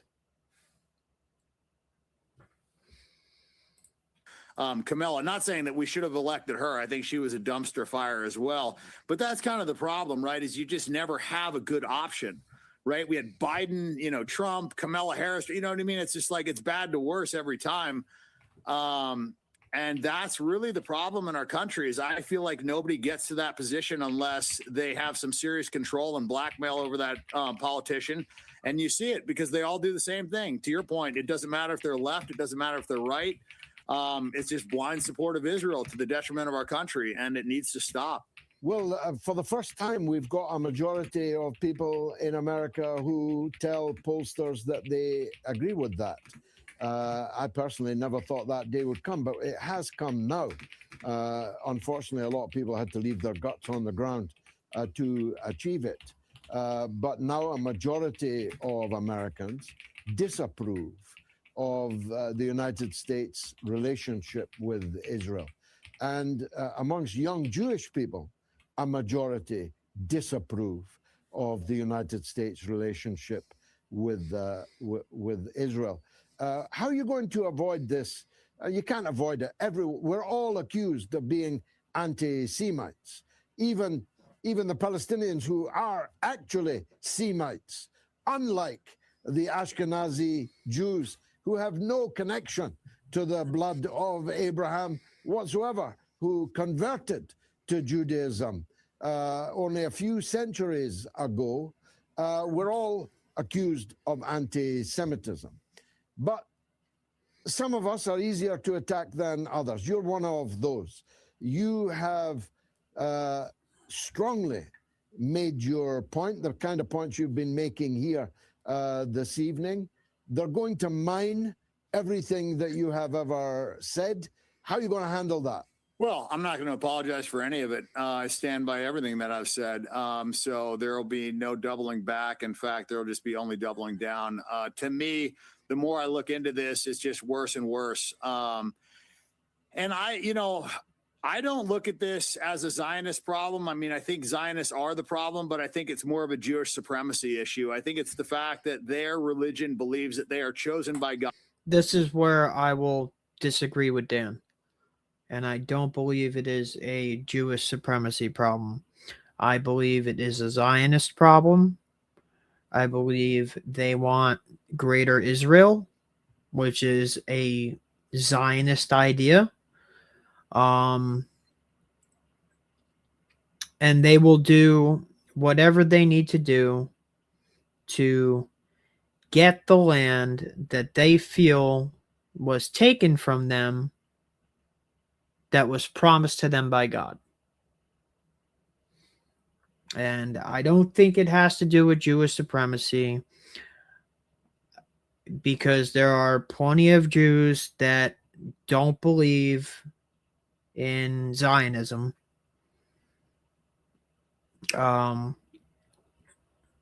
So I think he's a little off kilter there, but other than that, I'm on board with everything he says. God, and that they are better than other people, and that allows them to treat the Palestinians like dogs, and it allows them to just, treat them not as humans. And it says that in the Talmud. It says that, people that aren't Jewish are, basically cattle, and you see that's the way they're operating. And so I have a huge issue with that. I think everybody's equal, and I think as long as we want to, coexist as humans on this earth, I think we have to have a message of equality, and supremacy in any sense is a huge issue. We were sold a bill of goods. We were told that white supremacy is the greatest threat to America today, and that's just absolutely not true. It's Jewish supremacy is the greatest threat to America today, and the world, in fact. And you see that in Israel. And so for me, like you, I reject the whole term anti-Semite because I believe the Palestinians are Semites. Semites are Arabs. That was, just one more thing that they've stolen, just like they stole the land. And so I just don't even recognize the term. So if they want to say that I'm anti-Jewish, I would say that I'm not against all Jews. I obviously don't think that you can paint an entire group with one brush. However, I still think that you can say not all Jews are bad, but that Jews are causing a disproportionate amount of problems. And that's my position, is that Jewish supremacy is the threat. Jewish supremacy is the problem. And I don't agree with supremacy in any form. So I'm adamantly against that. And how much has the Epstein affair cost the supremacists? I mean, it seems to me that after all we know, and the figures the people that we've seen, the pictures, the videos, the names. Hey, real quick, if you're new here, drop a comment, like, share, subscribe, help me break out into the algorithm. I would really appreciate it. We need some America First voices getting out there, and we don't have enough. And we need to take our country back. So anything you guys could do to help boost the algorithm, I would appreciate. It's pretty hard to claim you're better than other people when such a disproportionate number of you have been doing things that the normal right-thinking people would never dream of doing. It seems to me that together with Israel's conduct in Gaza, and now in Iran and in Lebanon for all my adult life, the conduct of the elite in the United States has really counted badly against American support for Israel, contributed mightily to the massive hemorrhage of support that there has been. Do you think that they've learned any lessons from that? It just seems like they're more and more brazen. I mean, the fact that there's been zero arrests from the Epstein files, the fact that they haven't released all the files despite the, Congress ordering them to, and them being legally obligated to, I think that tells you a lot. And that's, I think, a big source of the frustration is that we're not even getting performative arrests. We're getting nothing. And Americans are pissed. We don't want to see children being raped. We don't want to see children being killed. I mean, that was something that 10 years ago we all could agree on. And now I just feel like we live in this crazy world where, men are women and women are men. And, it's okay for a man to beat up a woman in a boxing match now. And it's okay for drag queens to read to 9-year-olds in schools. And, rape is not being punished. And pedophilia is, somehow trying to be normalized. Like, I just feel like our world is flipped upside down. And I look at where this is coming from, and it's coming from the media, and I don't like it. And you can't say anything about it. Well, I mean, you can, but they start deplatforming you. They start demonetizing you. They accuse you of anti-Semitism. And I'm just tired of all that shit. Like, I want it to end. I want there to be Epstein arrests. I want full transparency. I want the government to be operating in the best interest of the citizens and not taking advantage of the citizens. And right now, I feel like all the government employees are getting in there with the idea of, what can I get from this, and how can I help my donors, and how can I get reelected, not what can I do for the country. And that's really the crux of the issue. And so, yeah, I want Epstein arrest. I want people fucking hung from the gallows. I mean, I'm tired of it. Now, how your social media following is simply enormous. Millions, it's in the millions. Are they getting behind your election campaign? Are you conscious of that? So I've got a little under 60 million followers across platforms. I haven't posted on my largest platforms yet. I've really been kind of focusing on Twitter. I posted something on my Facebook.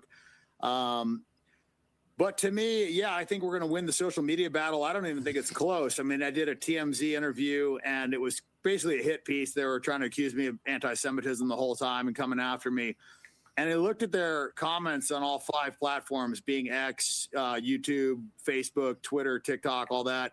And it was like 95 to 97% in my favor.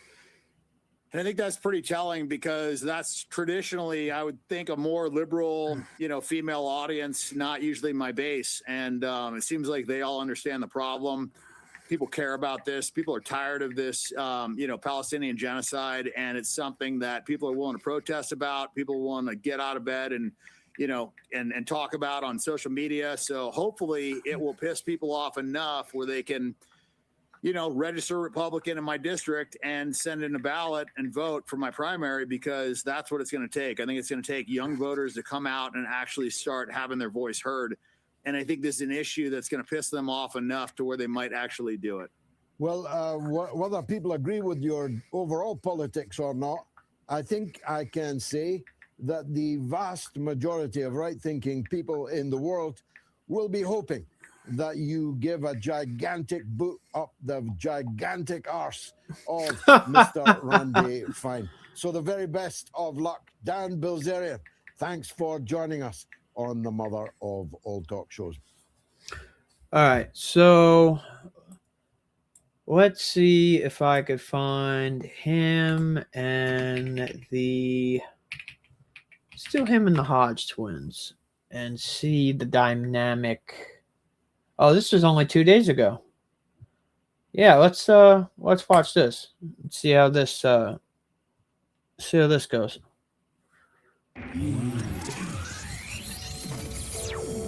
Hodge Twins podcast. Yeah. It's gonna be a damn good Free platform. I saw that. And That so was awesome. It was, and I think that's prompted them to go roast the shit out of Randy Fine afterwards. I saw that. I got to give credit where credit's due. Yeah. Like, that was some solid journalism. Right. They went after him. They did. And They did. the crazy thing is, he started doubling down on what he was saying. It is crazy because the stuff that he says is like really indefensible. Yeah. And the hypocrisy of him trying to talk about, we need to stop anti-Semitism and him passing anti-Semitism laws when he is literally like bashing and dehumanizing all fucking Muslims is crazy. And then not just like in a little bit, like kill them all, bombs away, cheering on the death of U.S. citizens in Israel. Fuck around, find out. That was, one of the hashtags he put on there when a U.S. citizen was killed in Israel, getting shot in the head for protesting. I think she threw a rock or something, And it's crazy.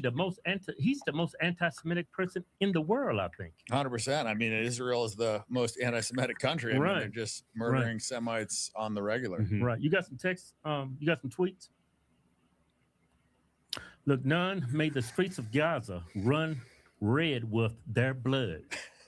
That is nuts. Tell your fellow Muslim terrorists to release the hostages and surrender until they starve away.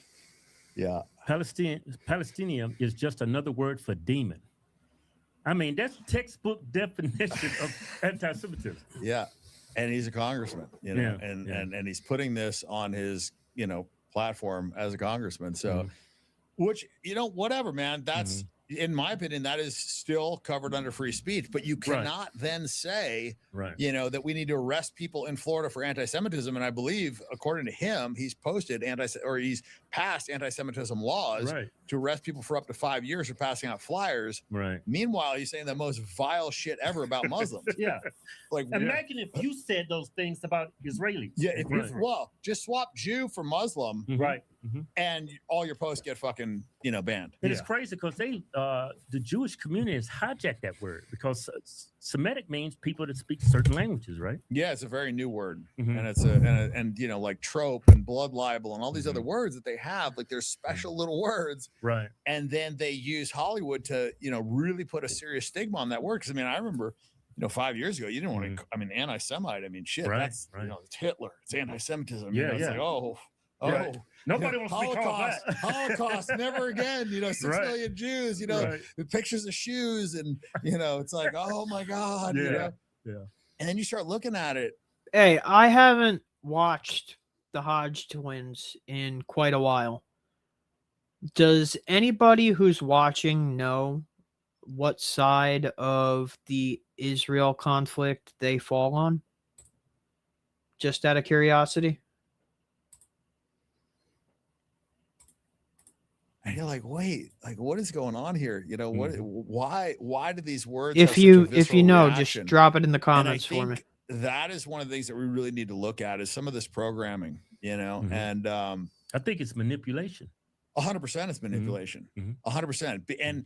And look, and they do it with the racial slurs as well. Right. Is not S word, right? And this whole N word thing, right? Because that was so funny when you those TMZ. Well, but here's the thing, like, we're adults, we need to be able to say words, right? And words cannot have a crazy reaction. And I also think that the word nigger and the word nigga, how you use it has important context. You can't just say N word, right? Because homies talking to their friends is very different than somebody saying something in a racist, bigoted way. But they lost it. It's crazy. The context that you used it was perfectly fine. Well, they brought it up, right? And I addressed it because I think it's very important, the context of that word. Exactly. If you have a hard R or you have, an A at the end, the meaning is very different. We're fucking adults. We need to be able to say words. Right. The N word, the C word, the F word. Like, what is this? What are we at junior high? Like the last time I said the F word, it's like, dude, that's like what my teacher said to me in junior high. Like what is happening right now? Like we're fucking grown men. Every time I use the word, I'm not even addressing gay people. It's like I use that term a lot to describe people being stupid or being idiotic. Sure. It's like Davey's being he's hanging out with his wife tonight. What are we talking about here? Absolutely. No, they stole that word from us, dude. That's a part of my childhood. And I'm not against gays. Like all my assistants were gays. I was great because they didn't try and fucking get weird with the girls. So I was great with it. I let tons of gays at my party. So I'm not homophobic in any way, shape, or form. But I don't want children, 9-year-olds seeing that. I don't want it being pushed in Disney. I don't want kids to be told that being transgender is cool because when you're young, you're impressionable. Dangerous. Yeah, bro. Like, you don't really know who you are at 15, 16. You're whoever you think is cool, right? And you're trying to be cool and trying to fit in and you're trying to figure out your identity and all that. And so the problem is if you encourage this sort of thing, then it makes people who don't believe that say like, hey, I want to be a part of this cool group. Think about how much stupid shit you did when you were 15, right? Like, I look at the 15-year-old me and I look at me now and it's two totally different people. I wouldn't even talk to that motherfucker. I would laugh at him like, you're a fucking idiot. Riding around with rap music, blowing your fucking ears out. You probably called him a yeah, exactly. Total thinking he's cool, trying to get attention, all that shit, And so, just, when people are impressionable, especially the youth, like you can't be trying to push them down roads like that so that they feel like they can fit in. That's why a lot of people join gangs. They want to fit in. They want to feel accepted. Yeah, exactly. Exactly. Just like think about your mentality when you're 14, 15. Like you just want to fit in. You wanted to be cool. You wanted people to like you. Right. And so that's my issue with it just being force fed. Like, I don't care about gays. Like, it's natural to have 10% of the population be gay. It's like, whatever. It doesn't bother me. I don't give a shit what you do, but I don't need to see it all the time. I don't need there to be 30% gays in movies. Dude, they put it in everything now. I'm looking at all these shows. They have to put, gay people in. I'm not pushing back on it, but it's just sometimes it feel like they're forcing it down your throat. It's just too much. Well, if you really zoom out, honestly, if we're calling a spade here, it's an attack on whiteness. That's what it is. Like this whole DEI thing, everything that's being pushed by Hollywood, it's you know, the white guy in every movie is a fucking total cucked out beta male. Right. His wife is cheating on him, and he's apologizing for her, and he's trying to get her back and send her flowers because she fucked another dude. I mean, it's crazy. The subservience, like how, you know, the boss bitch, like this is just nonsense. Right. What do you think about that Sweeney, the actress? That new role she got in Euphoria? I think they're embarrassing her. I think it's a total humiliation ritual, you know, and like all, you know, producer, director, it's all Jewish, right? So it's like, once again, you know, Jews embarrassing Gentiles. I was like, how many times are we going to see this shit? You know, it's like Groundhog Day with this fucking thing, you know? Yeah. Well, she's young. Yeah. I think she's getting paid $1 million an episode. Oh yeah, no, she's and she's in that like Hollywood thing. So for her, she signed up. Oh, it's my, you know, it's my career. This is great. Like I got to do whatever, you know. And so I rose to fame in a very unconventional way, right? Because I kind of just like, fuck it, I made a bunch of money. I'm going to document my life, and you know, here it is. And they hadn't really had that. Like they're like before social media, nobody could just like make themselves famous. Right. And so I was a gatekeeper. I came across you on social media. I said, "Who's this stoic dude with the guns and all the women?" That's how I came across you. It was a crazy time. It was tastefully done though. Yeah, I mean, it was because it was authentic, man. It was like really what I was doing. I was doing a bucket list of all the shit I wanted to do. And we were capturing it. We missed most of it, but the stuff we did capture was cool, you know. And I think the internet's pretty good at seeing things for being authentic and not being authentic. Yeah. And we were really doing it. We were really doing all that shit. Yeah. And it was fun, you know. It was a long road down hedonism in every way, shape, or form. And it was, you know, something that I don't regret, because I don't think I would have understood that it wasn't the answer if I didn't do it. It helped you become you. Yeah. I mean, I look at it like that in a sense with me and my brother. It helped me become a better person. It helps me be more genuine with myself. I don't deny anything I've said or done on YouTube. It's in a lot of ways, man, it was a blessing in disguise for us, because I was like super shy. And then I come across a guy like you with guns and all these hot white chicks. I was like, man, that dude is living the life. That's a black man's dream. It's funny, man. Looking back, I had like mostly black friends. I had the most in common with them. Said, who's this white dude, man? This dude's cool as shit. Oh man. Yeah. Hey, so what do you think about the job Trump's doing? I think he's horrendous. I really do. I think he sold us out. And the biggest issue I have is just his lack of honesty. He's just not shooting us straight. And to me, I think a government official should be legally forced to tell you the truth. I mean, there should be real accountability if you lie to people. Especially, he's a pathological liar. It's unbelievable. Point. I mean, he basically, I mean, when he posted himself as Jesus. So the first thing was, yeah, I did it, and I thought it was a nurse, right? Then like 48 hours later, he's in an interview and said like one of his attendants did it. And then, it was like the craziest thing ever. Like he can't even remember his lies. And so, but if you look at the Iran war too, I mean, it's like, those girls. Week 1, we've won. We've won the Iran war. It's already over. You know, we have complete air superiority. They can't touch our airplanes. Then literally like 2 or 3 hours later, they shoot down 3 of our airplanes. Like free jets, Yeah. I mean, and then it's like, we have to stop them from having nukes after like, what was it? 9 months ago, 8 months ago, they told us that they couldn't have nukes for years. We destroyed all their capabilities. It was the most successful mission ever, blah, blah, blah, blah. You know what the most horrendous lie was? What's that? When he said it was Iran that bombed those that girls' school. Tried to blame Iran for that. I was like, why you just... I would like to see some accountability. Why can't he just own it? We screwed up. Well, I'll tell you why. Because it was Patriot missiles, and those are missiles that have very, very specific guidance, and he triple tapped it. So one mistake is one thing. Double tapping is even worse. And the thing about double tapping, this is something that Israelis do a lot too, is what they do is they hit a hospital.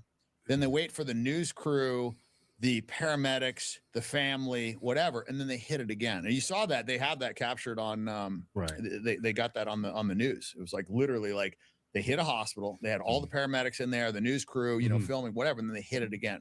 And so what I was told is we hit the school 3 times. So they moved the girls into the prayer room and they hit it again. And so this is one of those things where also with our satellite imaging, like you can see extremely well. And there was a bunch of little girls out. Like it was absolutely horrendous. And that was like one of the first things. So it was intentional that they did that. I think it was. It can't be a mistake. it's 100% they knew the second time. Like, this was a school. Like, they have the, you know, the aerial surveillance. Like, these are precision guided missiles. Like, they can see what exactly it's hitting. Just like right the boats in the middle of the ocean, out in the ocean. What's that? Those boats that they were blowing up in the ocean.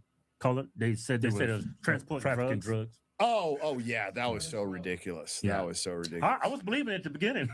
Well, but here's my thing. Yeah. Like, let's say they were transporting drugs. It's not a death sentence, and it's in international waters. It's got nothing to do with us. If you actually want to stop illegal drug coming in the U.S., you're going to stop it at Mexico. Mhm. That's where like 90-something% of all the fentanyl that's actually killing people is coming into America. Right. Or you could just focus on the Sackler family that's killed more Americans than anything else, because they were responsible for the whole opioid crisis. And we know that. They made billions of dollars doing that. We did nothing to them. So like, yeah, I mean, this is not about drugs. And he had just pardoned some like big narco drug trafficker right before that. So it's like, it's just not true. It's just a lie. It was a pretext to grab that guy and get that oil. 100%. Yeah, I mean, because he knew he was going into Iran eventually. 100%. Yeah. Well, yeah, they were allies. Yeah, it was 100%. It was all about oil. Yeah, natural resources. The drug thing had absolutely nothing to do with it. Yeah. And then what did they do? They like charged the guy with firearms violations. You see the actual? Right, I know. Yeah, they got his wife. Yeah, it's like, oh, you have illegal machine guns. It's like, dude, this is a foreign country. This is like the leader of the country. Yeah, he can have a full auto machine gun in his country. Like, what are you trying to enforce U.S. laws at a foreign? Like, it's just crazy. Yeah, they kidnap a president and his wife.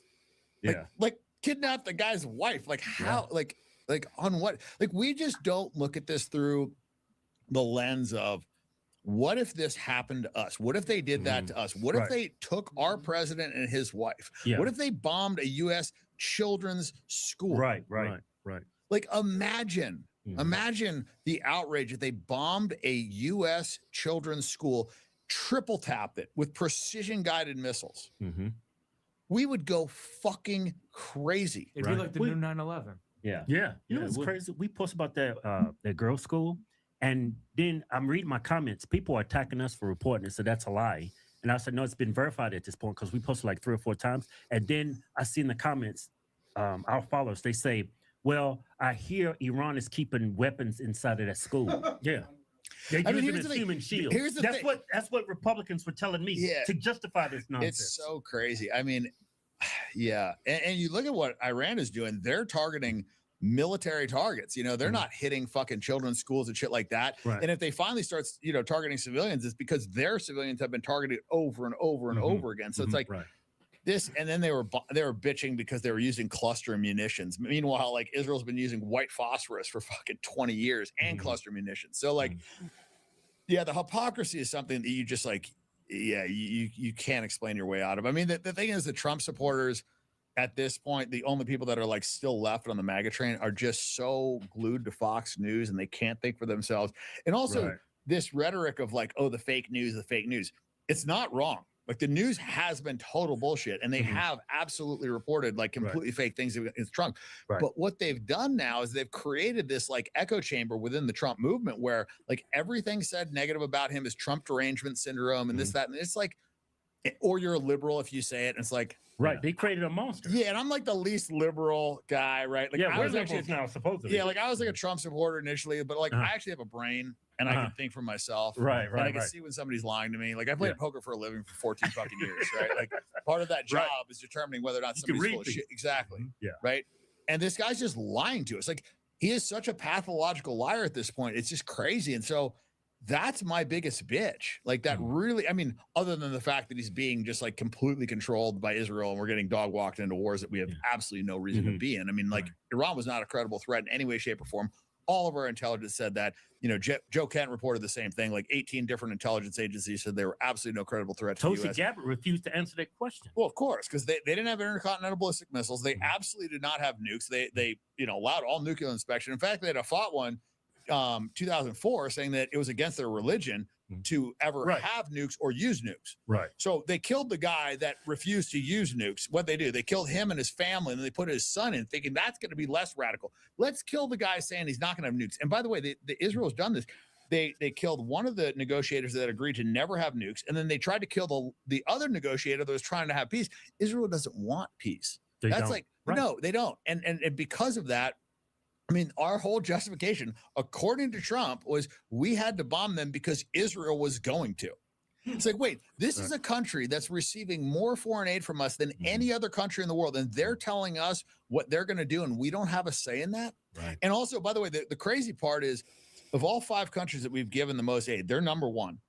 And the other 4 that are below them have all sent boots on the ground for us when we've been in foreign conflicts.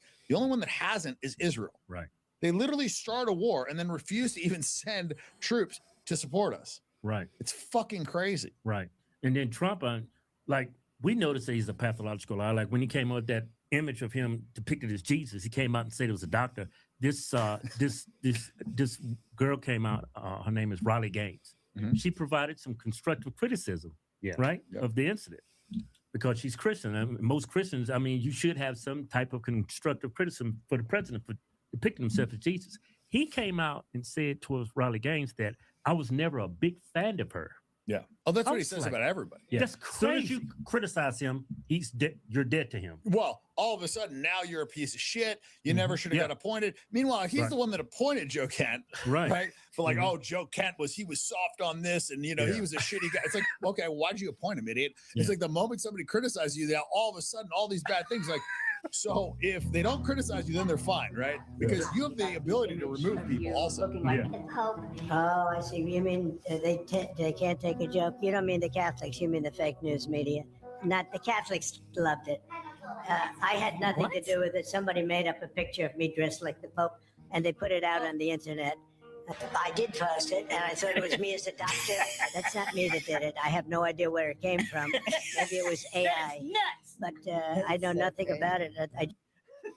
That is crazy. You can't make it up. I mean, it's just like at this point, I mean, you got to be really fucking blunt. I think he's at the point where he's like, my base is so fucking stupid and they're going to follow me. It doesn't even matter what I say. And if I say it, I just got to keep saying it and then it'll be true. That's where he's at. He's literally at the place of like, if I just say it enough, it'll be true. People will assume it's true. Well, I think we're going to get murdered in the midterms. 100%. I don't think we're going to win in 2028 either. Yeah. So that's one of the reasons why I'm running for office, because I think that if I can do this and I can unseat Randy Fine, I think other people will be motivated. I think we'll get other people in office. I think we'll actually have a chance of getting a real president in. And honestly, if we don't do it by 2028, we're fucked. Yeah. Like both sides are destroying this country. Both. Yeah. We'll get the Democrats in and they'll fix everything. Or, we just got to get a Republican. It's not right or left. It's funny. I did an interview with Joe Galloway the other day, and he said, it's 2 cheeks of the same ass. It's true. Together. Yeah. And that was the best. I'd heard 2 wings of the same bird, but 2 cheeks of the same ass is much better analogy. Yeah. I usually say it's different sides of the same coin, but I like cheeks of the same. I like 2 cheeks perfect. of the same. That's perfect. Yeah. He's great, man. He was one of the OGs of this, and they really went after him. And he was like a lot more vanilla than I am. Like I'm pretty aggressive with my stance. Yeah. He really toted the line and said all the right things, and they still fucking crucified him. It's almost like we're in a cult. In what? It's almost feel like MAGA is a cult. Oh, 100%. Oh, yeah. 100%. At this point, it is a full cult. It is whatever he said. 100% MAGA is a cult.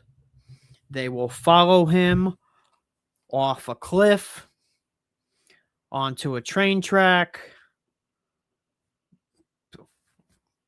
off the deck of a boat into the middle of the ocean, jumping out of an airplane with no parachute. It doesn't matter. They will follow him wherever he leads them. And he knows it. And he's leading them right off a cliff. And I think Fuentes' audience is similar to that. It's like, it doesn't matter if he promotes Epstein or promotes Stalin or whatever. They're just like, whatever he says. So it's a really weird mentality. Like I've always been since I was a young kid. Like I just kind of wanted to do something different. Everybody's going left. I wanted to go right. I don't know. Maybe I'm wired wrong, whatever. But that just wasn't in me.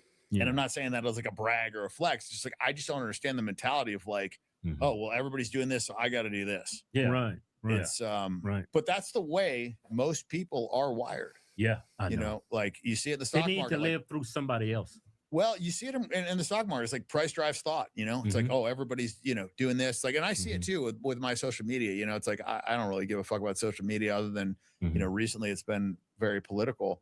I guess not recently, the past few years, but I don't care about like the attention side of it. But when I do start posting and, you know, everybody's talking about me and I'm doing interviews and then it's like, everybody's reaching out to me. My fucking phone battery dies in like 2 hours. I'm getting all these texts, you know, it's like, yeah, it's like people, they just can't help themselves. You know, it's like, if you're popular, they want to be around you. They want to talk to you, you know? And that's one of the reasons I kind of stopped posting. I didn't want all that fucking attention. But I think there's a lot of people that are really like starved for it. And attention as a currency now, especially, you know, with all these podcasts and stuff, like people really do monetize it. And I think there's a little bit of danger with that too. And I think, you know, you see that a little bit with Candace where, you know, it almost gets to the point where it's like, it's so sensationalist. It's like something could be really crazy, but it doesn't matter because if it gets a lot of clicks, then it makes them money, right? And you see that with the media as well. And the problem with that is then it kind of doesn't really matter. Like if you're right, if it's the right message, it's just if it gets clicks. And when you do stuff like that, then it's like you really do want to kind of like rage bait and say crazy, edgy things, you know, like, oh, Stalin was a great guy, or, you know, like Epstein wasn't bad or whatever, because it gets you attention. And I think before, a lot of these people were used to getting attention by saying, you know, anything about Jewish supremacy or, you know, Zionism or even Israel, whatever, like that would be like, oh my God. But now that's kind of mainstream. It's a fucking TikTok trend. So they have to come up with things that generate like shock and awe because they're so used to getting that attention from shock and awe. I think a lot of these people get addicted to attention, and then also the attention is then directly tied to their bank account with how many views they get. So you create a situation where now all of a sudden people don't really care about the quality of what their money. Exactly. They care about the attention. Really, like it just boils down to attention. And when it really boils down to attention, you kind of have the Kanye effect where it's like a fucking 4-year-old like banging pots and pans, like, hey, look at me, you know, I'm a Nazi. Now I'm a fucking, you know, wearing a KKK thing, and you know, now my wife's butt naked on the red. It's like, dude, like you're like one of those famous guys in the world. You really need to do all this for attention. Like you're not doing enough. Like people will pay attention to you. Maybe like just do a song, bro. You know, like, I don't know, call me crazy, but yeah, it's weird. I feel like that's the world we're in right now, and you see that with a lot of these like streamers too. The conservatives on Facebook, they just attack Muslims 24/7. Yeah, I saw that. You know, what is it? David Harris Jr. Is that? I don't. What is his name? David Harris Jr. I know David. I talked to him. I do. Horrible. I do. No, I went out to dinner with him. I think it was like a couple years ago or whatever. Really? Yeah, and I went out to dinner with a couple times. And I have nothing against him. You know, I think a lot of these people really think that, you know, they've drank the Kool-Aid. They think Muslims are the problem. And I get it. You know, they look at the UK, they look at Europe, and it's like, oh, you know, every fucking 2 days, like, oh, Muslim rapes a girl and then doesn't get in trouble. And it's like, oh, you know, Muslims are taking over our country and this and that. And then they try and like equate that to America. And it's like, that's not happening in America. It's not, yeah. And the reason that it's happening in Europe is because you fucking idiots are opening your borders and you're taking people in from war-torn countries and they're super poor. It's not because they're Muslim, right? Because Ethiopians are causing just as many problems as Somalians. You know, Ethiopia is predominantly Christian. Somalia is, you know, mostly Muslim, right? So it's like, it doesn't necessarily matter if it's an African poor country and you bring them into a European country and you don't punish them for rape. You're going to have a bunch of fucking wild animals running around. Like that's the bottom line, right? Like you see people that are super poor, or you take them from war-torn countries, you know, like Syria, you know, Lebanon, whatever. And it's like, now you take them into a country and the U.S. has been paying for their family to get bombed via Israel. So they're going to have some animosity. They're not really going to have a lot of allegiance to white people because they're going to look at them like, you know, you motherfuckers, and they're all backing Israel, right? Like all these UKs backing Israel, whatever. So they probably have animosity because of that too. So you bring them in, they have no allegiance. They have no money. They have no connection to the culture. And now there's no consequences. You don't think there should be fucking problems? It's not because they read the Quran. Like, you don't see any of those issues in the GCC, right? Like the GCC is all Muslim. Right. And there's no crime whatsoever. You can leave a Rolex on the hood of a fucking Ferrari. Exactly. And it's going to be there in 2 weeks. So it's not a Muslim issue. It's a poverty issue. It's a lack of, you know, allegiance to the country. It's a border problem. And then you look at who's pushing these open borders, and you know the people that are donating all these NGOs that are pushing for open borders. It's mostly Jews, and Charlie Kirk talked about that. You know what did Charlie Kirk talk about right before they killed him? He absolutely unequivocally did not want Trump to go to war in Iran. Yep. And he started talking about the Jews that were pushing all the open borders. In fact, they're going to have to answer for that. And then one of the last texts that he sent out was that he's going to have to abandon, supporting Israel. Right. Yeah. You know what is so disappointing about his death? Since his wife has became CEO of his company, she hasn't said not one word about that war. Such a fucking scumbag. I mean, she is like literally like the face of profiteering off somebody's debt. Like she is the textbook definition of a grift. Right. It's like, dude, I mourned my cat for like 5 times as long as she mourned her husband. Right. Like, dude, when I had to put down my cat, I was fucking devastated for that for like a month and a half. Like, bro, like, dude, I'm dreading that day, man. Yeah. Dude, I got a couple dogs and a cat. Like a week after her husband was like killed on national TV in a fucking crazy, horrific way, like she's jumping up and down about hat sales. Right. T-shirts. How much money they made. I was like, man, come on. And then since this war took place, it's like you was Charlie's wife and you're not going to step up and to the plate and say and express the same sentiment he was sharing before he was shot and killed. Exactly. She's silent about the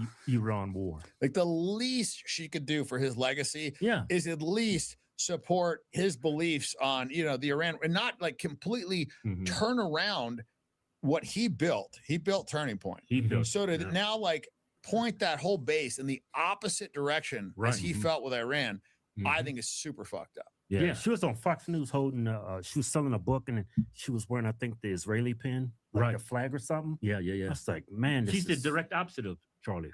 I think she's a Mossad agent. I think she's a honeypot. You think she was a beard for Charlie?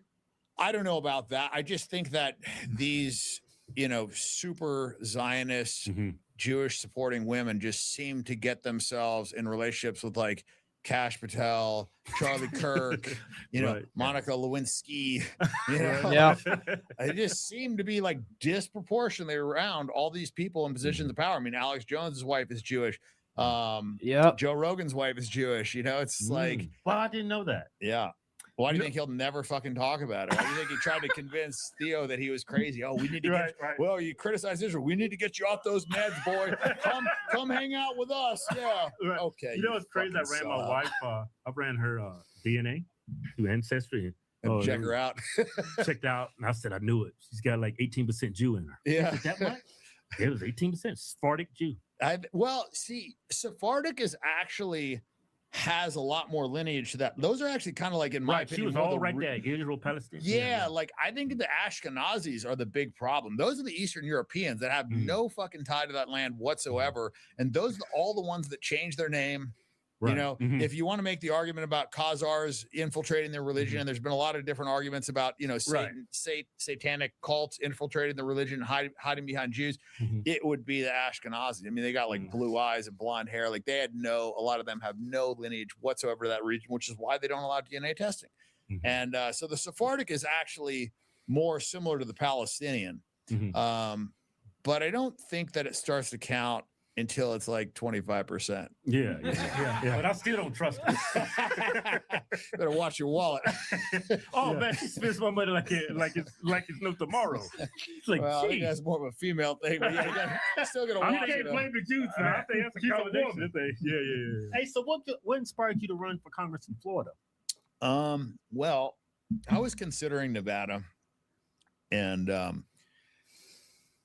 I kind of looked at it like a homework assignment that I had to do. It was like looming over my head. I just pushed it off. I really didn't want, I don't want to be in fucking government, dude. I don't want to do this. But I hate Randy Fines so much, and he's such a scumbag. And so I felt like if I could also unseat him and get in there. And I also, the Iran war was a big driving factor as well. Like to me, that's such a fucking mistake, and we literally could be in World War III and we had absolutely no upside going in. We had no upside. Like they were not a threat to us whatsoever. I think they flat out lied about that nuclear capability. 100%. I think it's all made up. It's a figure. They literally had a fatwa in 2004 saying it was against their religion to have a nuke or to use a nuke, and they allowed all the nuclear inspections. Right. Yeah, but Trump ended that. Weeks away, it's been 2 weeks away for 35 years.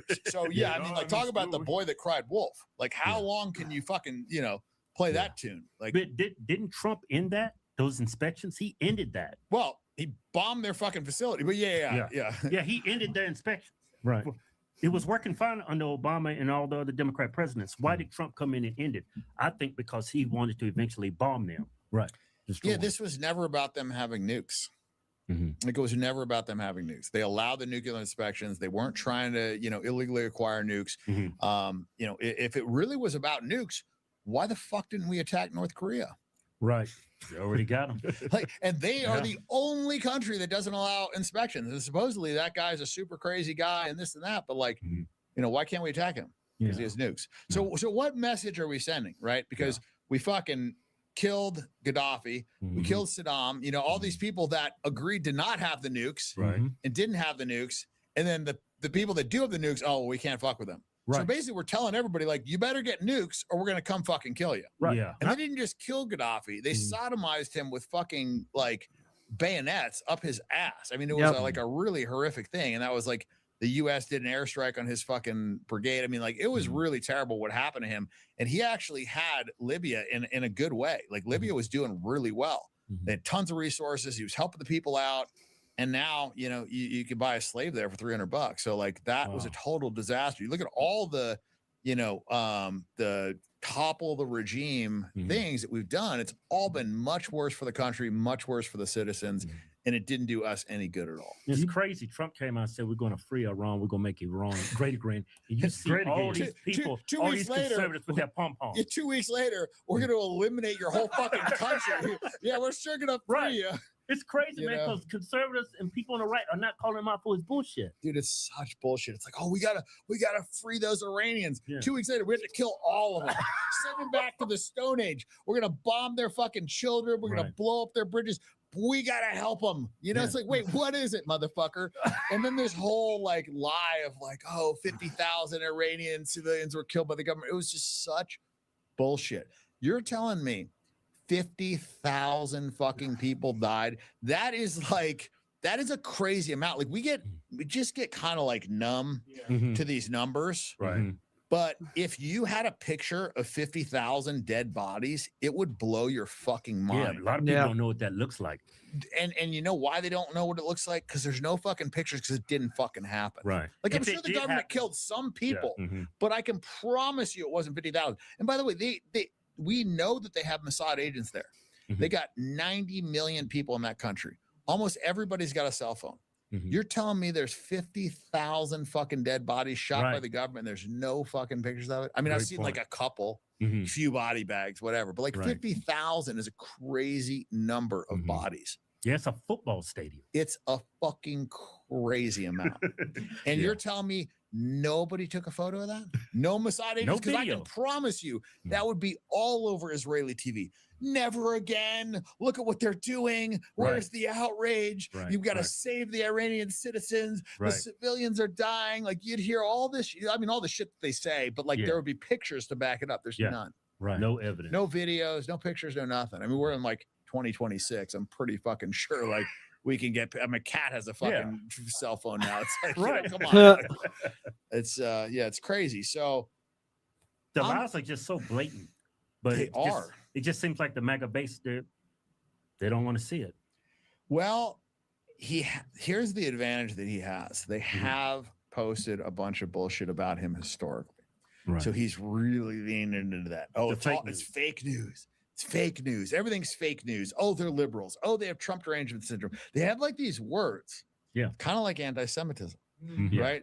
Trump derangement syndrome is the same as anti-Semitism. Yeah. Right. Any criticism of Trump is Trump derangement syndrome.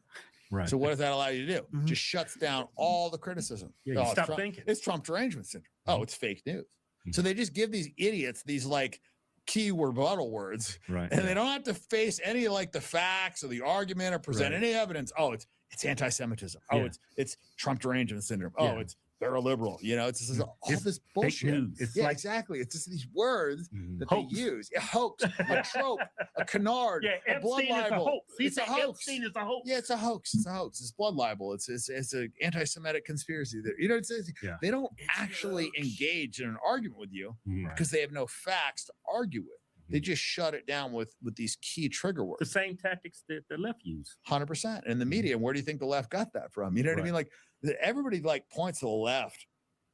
All that stuff is given to them by the Jewish media. Like all those talking points, all that stuff, it's fed to them by the Jewish media because they control everything. I mean, if you look at like how many different companies are under Paramount, you know, you look at like there's like 5 or 6 companies that control almost all the media, and they're all run by Jews pretty much. Like there's like a couple, like Rupert Murdoch is like the only one, and they always point to that, you know, but the CEO of Fox was a Jew for a while. So like you look at these and obviously it doesn't even matter. It doesn't even matter because if he's a super Zionist and they're all kind of on the same page and they're all pushing the same talking points, it doesn't matter if every one of them isn't Jewish, right? Like they're pushing the same message. So like, you know, I would actually, if I was a Jewish supremacist, I would rather have some Christian in office that was an evangelical that I had blackmail of him fucking a 12-year-old than I ever would any Jew. I don't care if it was my brother, because the evangelical that butt fucked a 4-year-old boy or whatever, he's going to do everything I tell him to do. Right. And especially the guy that like thinks that Jews are the chosen people. He's actually better than a Jew. The Jews know that it's bullshit. This guy doesn't, right? He's still drinking the Kool-Aid. So it doesn't always have to be Jewish people. And, you know, and so that's kind of where the, you know, the whole Zionist thing comes in. And, you know, obviously Zionism is a big problem, but I think the overarching problem is Jewish supremacy. And you see that because of all the problems that happened before Israel was even created. Yeah, Ben Shapiro just came out with this video, How to Get to Heaven, and he was explaining the Noahide laws. It's for Muslims and Christians to get to heaven because, you know, Jews, they automatically go to heaven. Of course, So he's trying to help us out. Yeah, oh, how nice of him. Do you see that? That means that I do not believe in the divinity of Jesus. I also believe... Start on. I'm a Jew. That means that I do not believe in the divinity of Jesus. I also believe, as an Orthodox Jew, that Judaism is not the only path to heaven. Judaism as a religion is not exclusive, meaning that as long as people who are not Jewish follow 7 basic Noahide laws, and this includes Christians and Muslims, they too have a share in the world to come. And those 7 basic laws are things like no blasphemy, don't commit sexual sins, set up a court of law, make sure that you're not eating flesh from a living animal, stuff like that. I'm a Jew. Bring those laws up, Joe. Good news, guy. You could go to heaven too if you just serve the Jew. No blasphemy, but meanwhile he says Jesus Christ. You know, it was basically a what was it? A carpenter that was killed for his troubles. Right. You go. Yeah, pull up the. Dude's got a red mustache.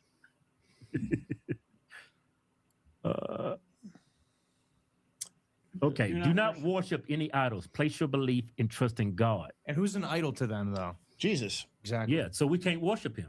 Yeah. In other words, do not blaspheme his name. Respect God and praise him. Who God are they talking about? They're not talking about the divinity of Christ. They're going to have a little problem. Number 3. Do not murder. Bring it back up, full mass. Number 4, do not have forbidden relations. God has defined. They the ones came up with the transgenderism. Well, that's just the rules for you, guy. Do not rob, steal, or extort. Respect the property of others. Do not eat meat taken from a still living animal. That's crazy. Who takes meat from a living animal and eat it? Yeah, I mean, and it says avoid cruelty. Meanwhile, I don't know if you're familiar with. They have a they have that holiday of theirs where they like have these big bonfires, and they literally have to have people like policing this because they throw a bunch of like people's cats and dogs, like their pets, in the fires. Really? Yeah, look it up. It's it's a part of. They have like all these things because it's happened so much. They have like all these animal rights activists that like come out and try and make sure there's no cats or dogs around because the Jews will throw them in the fire. Wow. Yeah, it's pretty. That's crazy. Up. That's the problem. There you go. Lag Baumer. A joyous Jewish holiday celebrated on the 33rd day of the Omer, falling in April or May, marked by lighting bonfires, picnics, and festivals. Festivities, you blind bitch. Sorry, festivities. It celebrates the end of a plague among Talmudic scholars and honors Rabbi, Shimon Bar, no, that's Jewish shit, a major mystical figure symbolizing light and joy. Well, did you guys ever see that holiday where they like sacrifice the chickens? Yeah, you showed me that. Yeah. No, but if you look up this one though, they have like all these like I said, animal rights activists that have to come out and they, you know, give all these warnings about like lock your pets up or whatever, because they've had so many instances of people throwing like live pets. Yeah, there you go. Wow. Ministry of Environmental Protection. Wow. Wow. Make sure to protect pets and street animals on Lag Barmir. Yeah. The Ministry of Environmental Protection Animal Welfare Department has published guidelines for the protection of pets on the, can't see the rest, on the eve of a holiday during which it is customary to light bonfires. The MOAB is also calling on the public to be vigilant in order to prevent animal abuse. I thought Randy Fine liked dogs. That's just yeah, the things Trump gets away with and the things Randy Fine gets away with, it's just like, it's unbelievable. I just want to give up. It's like, man, how can y'all chastise Muslims when y'all doing 10 times as worse as they are? I mean, that's the thing, man. You look at what Muslims are actually doing. You know, it's like, what are they doing? Because to me, I mean, obviously, like I said, once again, you know, they're going to point to all the stuff that's happening in the UK and the EU, but that's when you have, I mean, we have the same thing when we let in super poor immigrants come in here through Mexico. Like, they're not fucking, Mexico's like 99% Catholic. It's not because they're Catholic, right? It's, you know, it's because you're letting in illegals. A lot of these people have, you know, criminal records, whatever. They have no allegiance to the country and they're poor. And, you know, and you're not punishing them. So it's going to be fucking crazy. They trying to label it as their religion. Yeah, it's just not, you know, because we're having a lot of issues with immigrants, you know, causing crimes or whatever that have come in, and you know, and a lot of that's coming through Mexico. And like I said, they're not Muslim. Yeah, they're Catholic. Yeah, so it's just crazy. And by the way, like more than half of Africa is Christian. Yeah. You know, so it's like, and there's, you know, tons of crime there, but it's a poverty thing. You know, it's once again, it's like, you know, third world countries, you're gonna have fucking problems. Right. So I heard you won anti-Semitic Person of the Year, something like that. Anti-Semite of the Year. No, even better. So the Israeli government, the Israeli government issued a, you know, top 10 like most anti-Semitic celebrities or whatever, and I was number one. I think running for Congress has scared them. Wow. Yeah, that's the government actually interfering. Well, in our relations here in the United States, you know, it's I mean, they've had like these Hasbro campaigns or whatever. They pay influencers. I mean, they definitely, I mean, they admit to trying to like control, you know, thought about Israel, thought about Jews. I mean, that's one of the things that the ADL looks into all the time, is like, how many people hold anti-Semitic views? How can we stop them? How can we control the narrative? It's like, dude, no other group of people tries to do that. Right. You know, like people don't just like start hating random groups of people, you know? And so they're paranoid. Greta Thunberg was number 2. Yeah. Candace number 4. Yeah. Nick Fuentes is number 8. Yeah, he's down on the list. He hasn't been talking about the Jewish problem in any of his big interviews. So I think the Israeli government. That's wild. That's why that term has lost all sting to it, because nobody believes it anymore. Well, and yeah, it's just so overused. I mean, any criticism of Israel's anti-Semitism, it's just so nonsensical. Anti-Semite is somebody that calls for the discrimination and destruction of Jewish people. Well, that's what they made it. Yeah. But by definition, you know, most of the Jews in Israel are not Semites. Right. So a Semite is somebody that, you know, it's an Arab, it's somebody that's indigenous to that region, that they speak what is it, Aramaic, Hebrew, or Patrick Bet David, he's Semitic, right? Yes. Yeah. So, but I don't get how they can. Iran, all those people are Semitic. 100%. Yeah, Lebanon, all of them. Yeah. And I heard they have a Jewish population there in Iran. Yeah. Yeah. Yeah, they got a Christian population. Yeah. But how stupid do you got to really be to think Iran wants to create nuclear capabilities to use it against the United States and Israel? That's just well, they don't have intercontinental ballistic missiles, right? They've never had. And even if they did, why would they nuke us? Well, they can't reach the United States. Yeah. So not only do they not have a nuke, they don't have the capability to even send, a rocket or a missile over to the U.S. to even hit us. Yeah. But now they're going to get them. You know, and part of that 10-point deal was that they don't have to have nuclear inspections anymore. We have to pay them reparations. They're allowed to enrich uranium. You know what's crazy? A lot of these people, these sycophants on the right, they don't understand or realize that we're going to pay for all that damage they did. Yeah. Every penny, the school, everything. They're going to figure it out pretty fucking soon when they go to the gas pump and it's fucking $7, $8, $9, you know, and everything is more expensive. I mean, You know, I mean, Trump's answer to the closure of Strait of Hormuz was, you know, oh, well, you know, if you won't open it, then we'll close it. You know, it's like China was like day one, like, fuck you. We're just going to go through. Right. Yeah. And they did, you know, and then, you know, and then the second day we tried to like turn some of their ships around or whatever. And so they're like, okay, well, we're going to, you know, we're going to close, you know, the sea by us, you know, that's going to really fuck you. And so I don't know, man, it's just, it's going to be a disaster, like an absolute disaster. And the GCC is fucked. They're going to bring us down. I mean, because a big part of the reason why the US dollar was so strong is because everybody had to trade their oil in the US dollar.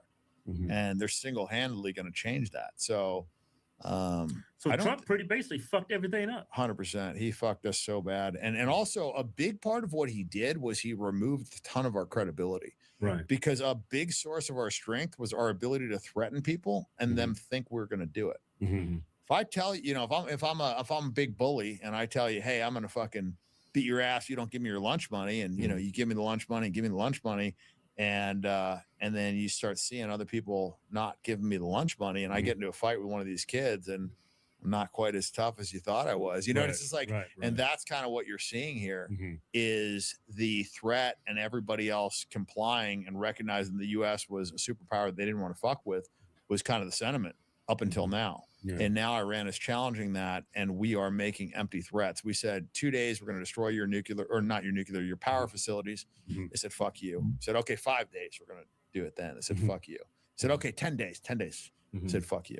So now it's like, okay, well, you know, we're going to do it. You know, we're going to fucking nuke you tomorrow. Iran's like, okay, fuck you. And then, you know, Trump had to call up and get Pakistan over there to say, okay, well, Pakistan's going to negotiate this. You know, it's like every time they're just calling his bluff because they know he can't do anything. Then he keeps saying they want to make a deal. They want to make a deal. It's total bullshit. Down the he's the one that wants to make the deal. He asked for a 48-hour ceasefire, and they said, go fuck yourself. Right. You know, and then the moment we do sign a deal, agree to all their terms, Israel can't wait 2 hours. They break the fucking ceasefire by attacking Lebanon. Right. It's honestly, when you understand what's going on, it's comical and it's indefensible. Our problems is relationship with Israel. That's the problem. That is the complete crux of the issue. Yes. Yeah. It is. It's not our support of them. It is their control of us. Oh, that was a great point.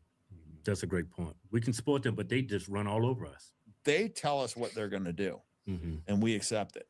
And that's not a relationship where we are giving them aid. This is a one-sided relationship where they clearly have some kind of nefarious control over Trump, whether blackmail. It's blackmail. I mean, obviously it's got to be blackmail.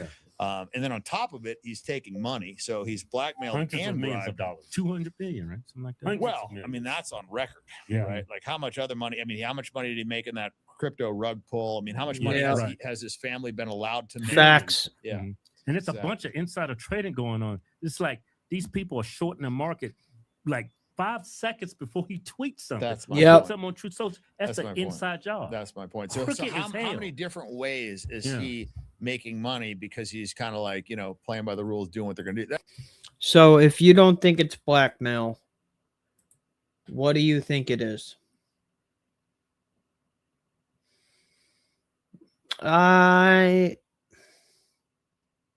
I don't know, man.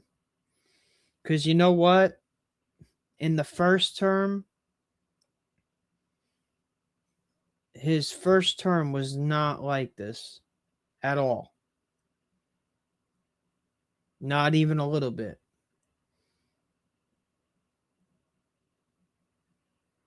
And I don't see how between the end of his first term and now he would have gotten into that cult.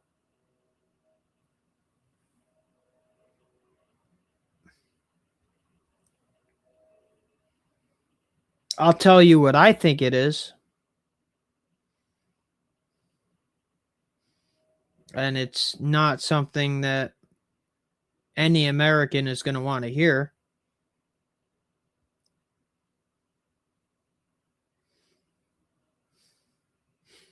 I think that Israel has proof that 9/11 was an inside job orchestrated by our intelligence agencies.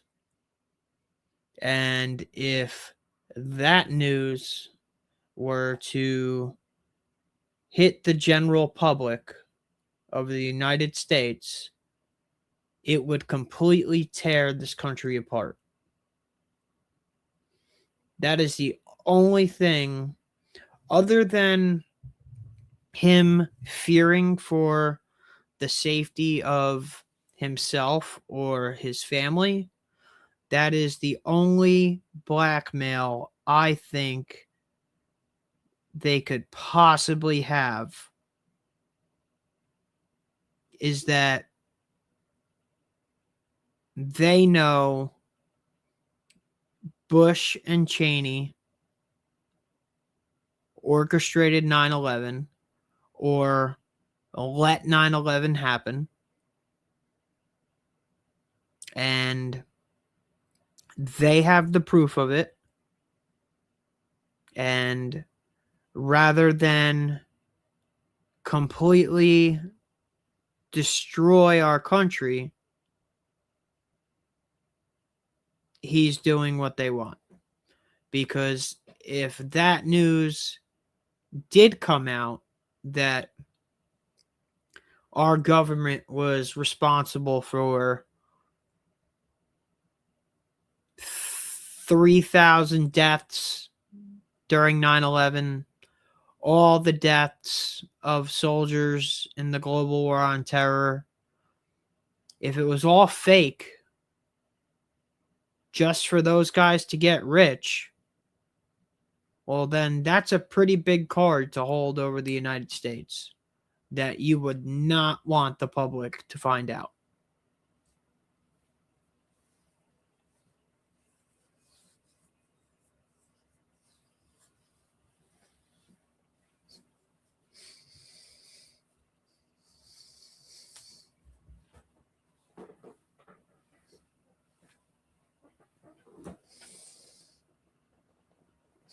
I just explained it to you.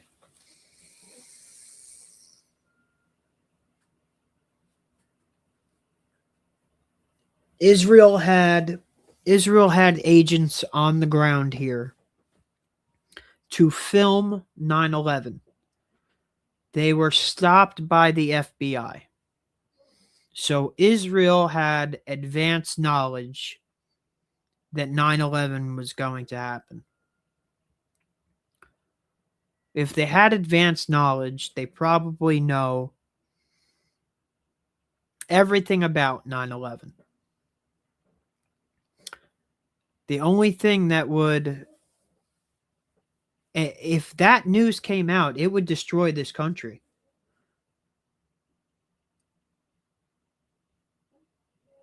You don't understand. It would, the people would turn on the government so quickly, they would probably kill every politician. If the American people found out that Cheney and Bush were the ones responsible for 9/11 and the ones responsible for 3,000 Americans dying in the trade centers and all the troops that died during the global war on terror, the American public would lose their minds and probably start killing politicians.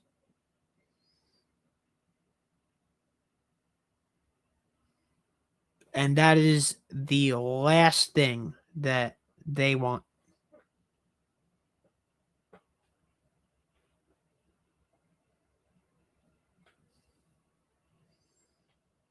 What are you talking about?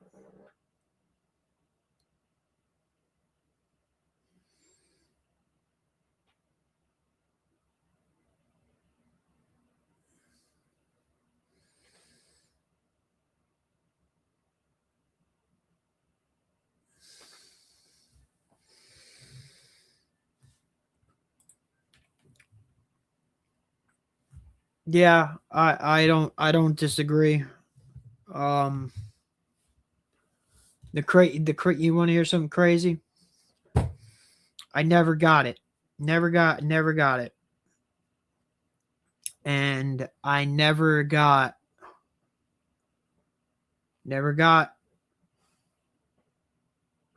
sick. My brother, who lives in LA, got his shot and 3 boosters, and he got it 5 times. 5 times he got it. He had his initial shot, all 3 boosters, and he got it 5 times. I never got it. Never got the shot. Maintained my job in a warehouse with 200 people working 6 days a week, 12-hour days, and never got sick.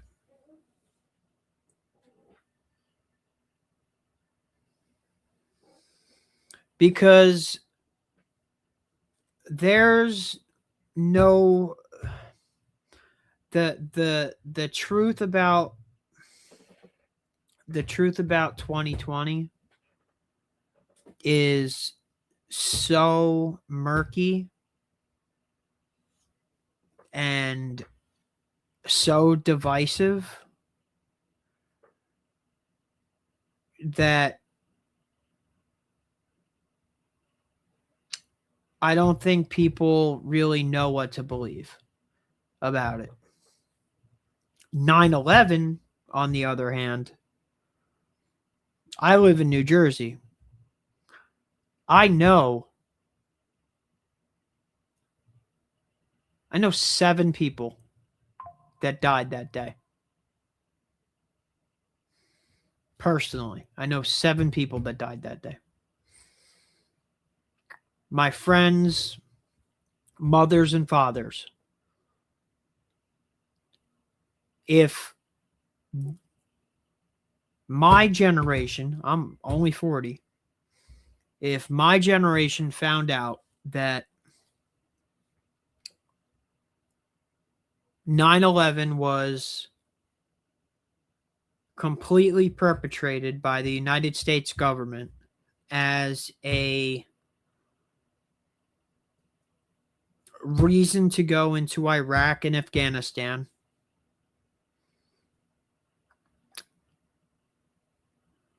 it would destroy the country.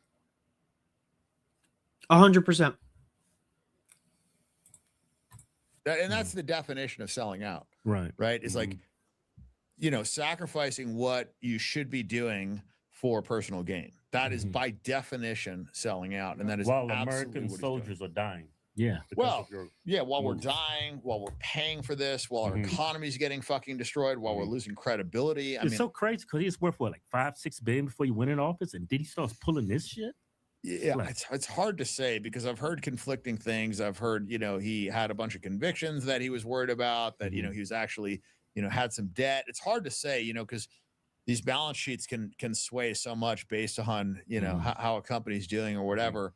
But the bottom line is he had enough money to not be selling us out.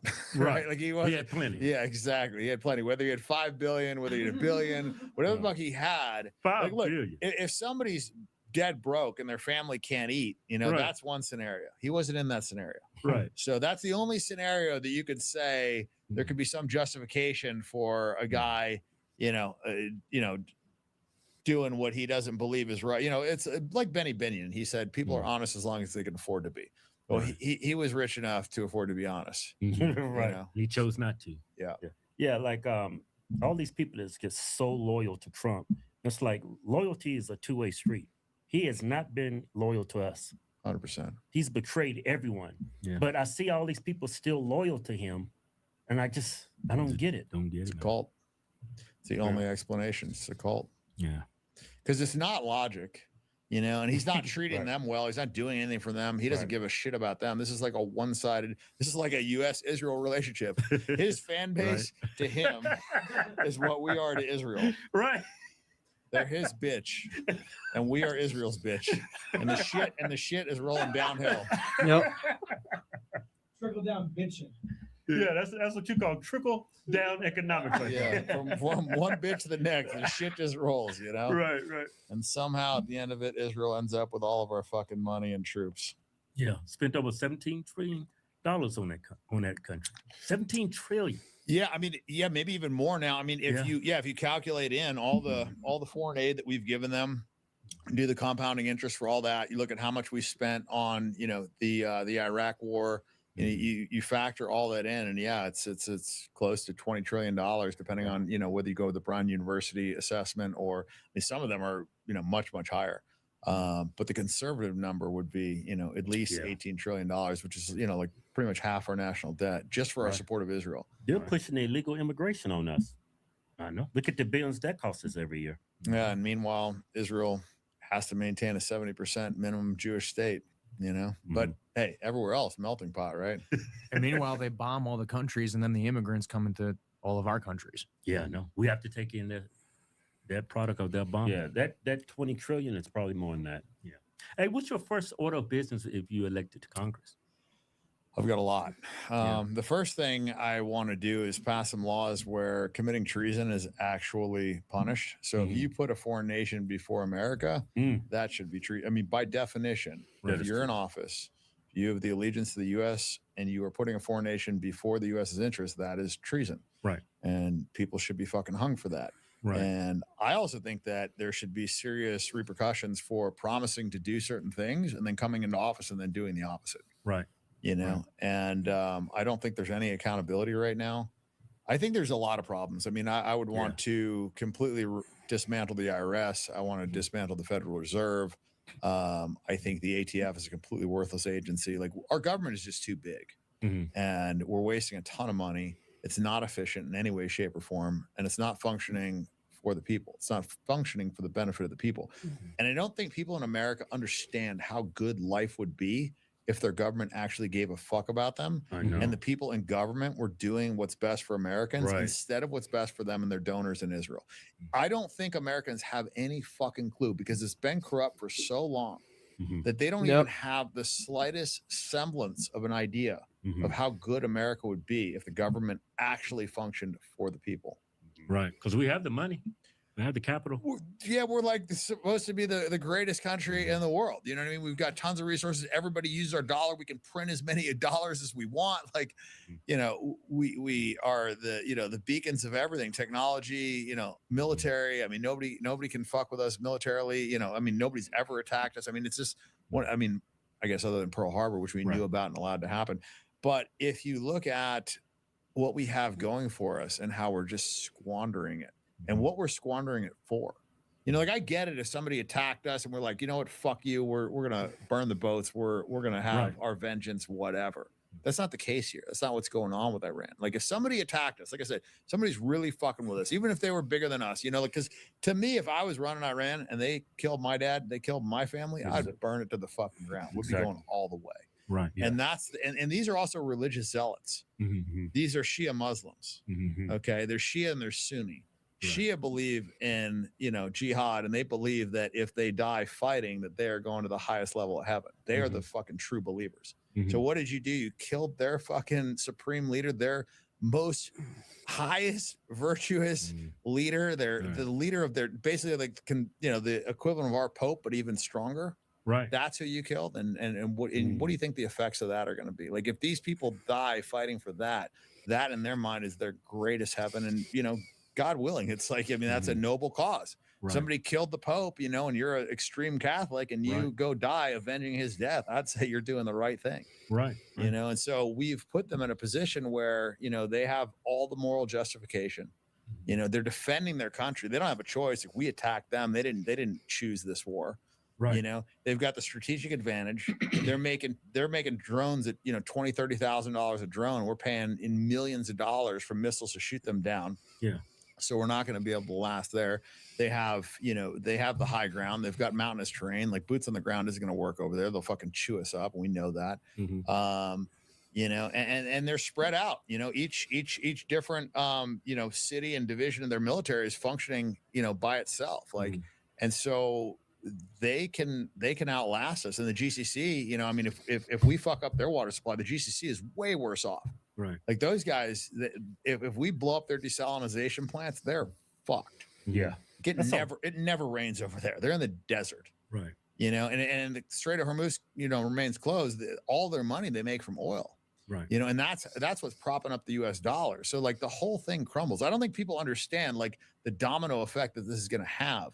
And it's like, it's not that bad now, but like, give it some time. It's going to get worse. Yeah. Operation Epic Fury could ruin the dollar. Oh yeah. I mean, Epstein Fury has been a disaster. And that's the big thing of this too, is like, how much of this is a distraction from the fact that like Trump is in the Epstein files more than like anybody else. He's have all these horrific accusations in there, tons of FBI documented witness testimony saying that he did horrific shit.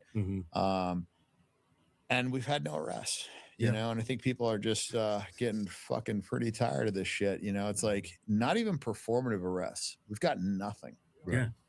Yeah. Everything he promises is a lie.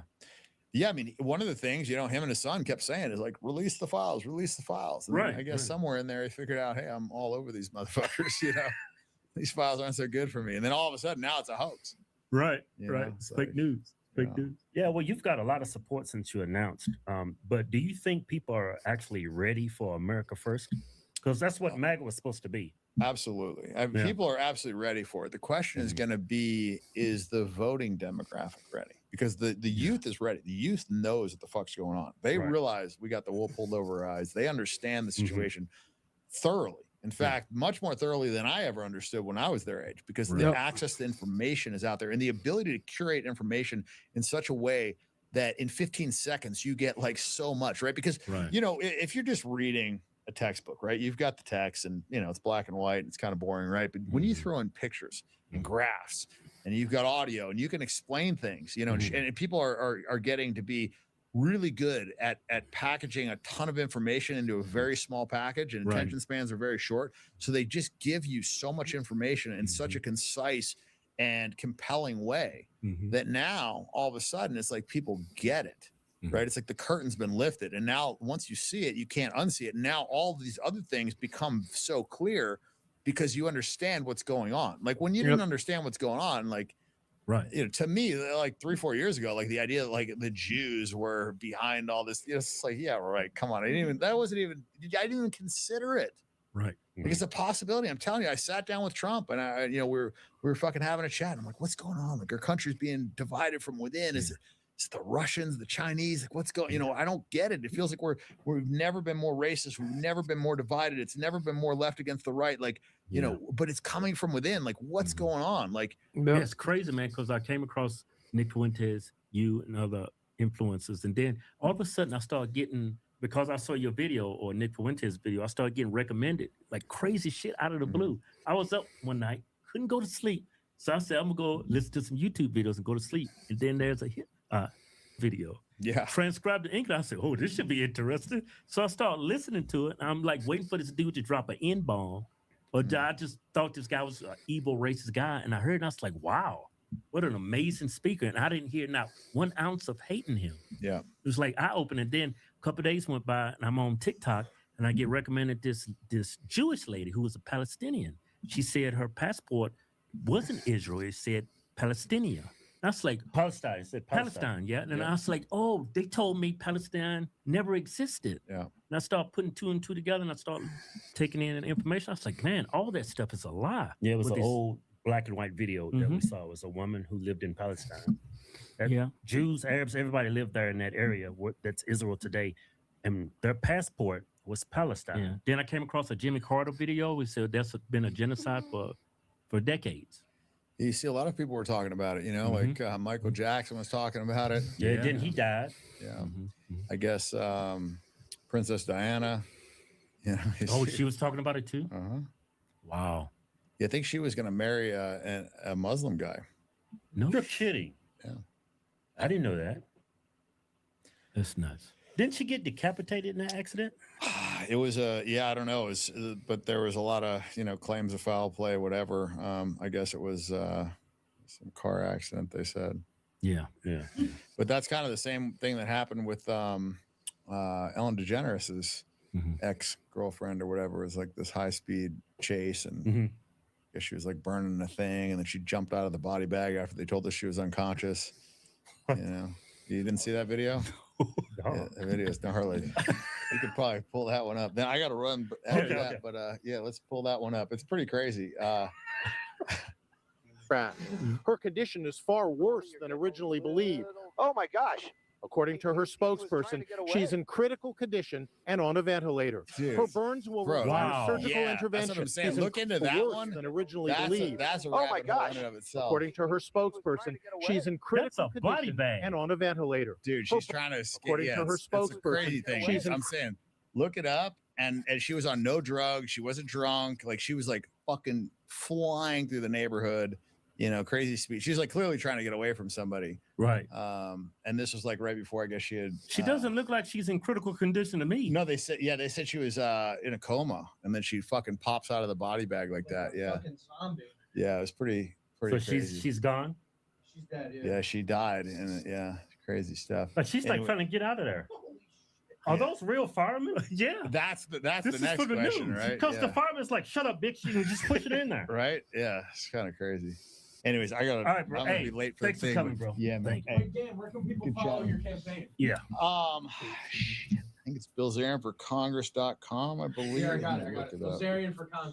There it is. Yeah, That put that up. mugshot. Yeah, we need to. That's AmericaFirst written all over that. Hell yeah. We need to definitely generate some money to get people to knock on doors. The thing is, like 70% of the people that vote for the primary are over 55. So the problem is they're not getting this message. They're glued to Fox News. So we got to like show up there and actually educate them.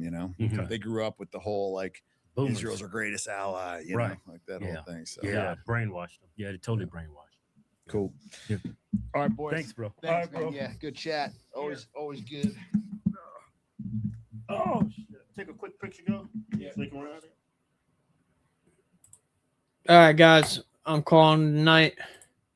I appreciate you for hanging out. If you could like, share, comment, subscribe, I would appreciate it. Anything that could help me break into the algorithm would be greatly appreciated. My name is Ricky. This is America First. FTR stands for Free the Republic. Hope you guys have a good night. Thanks for watching.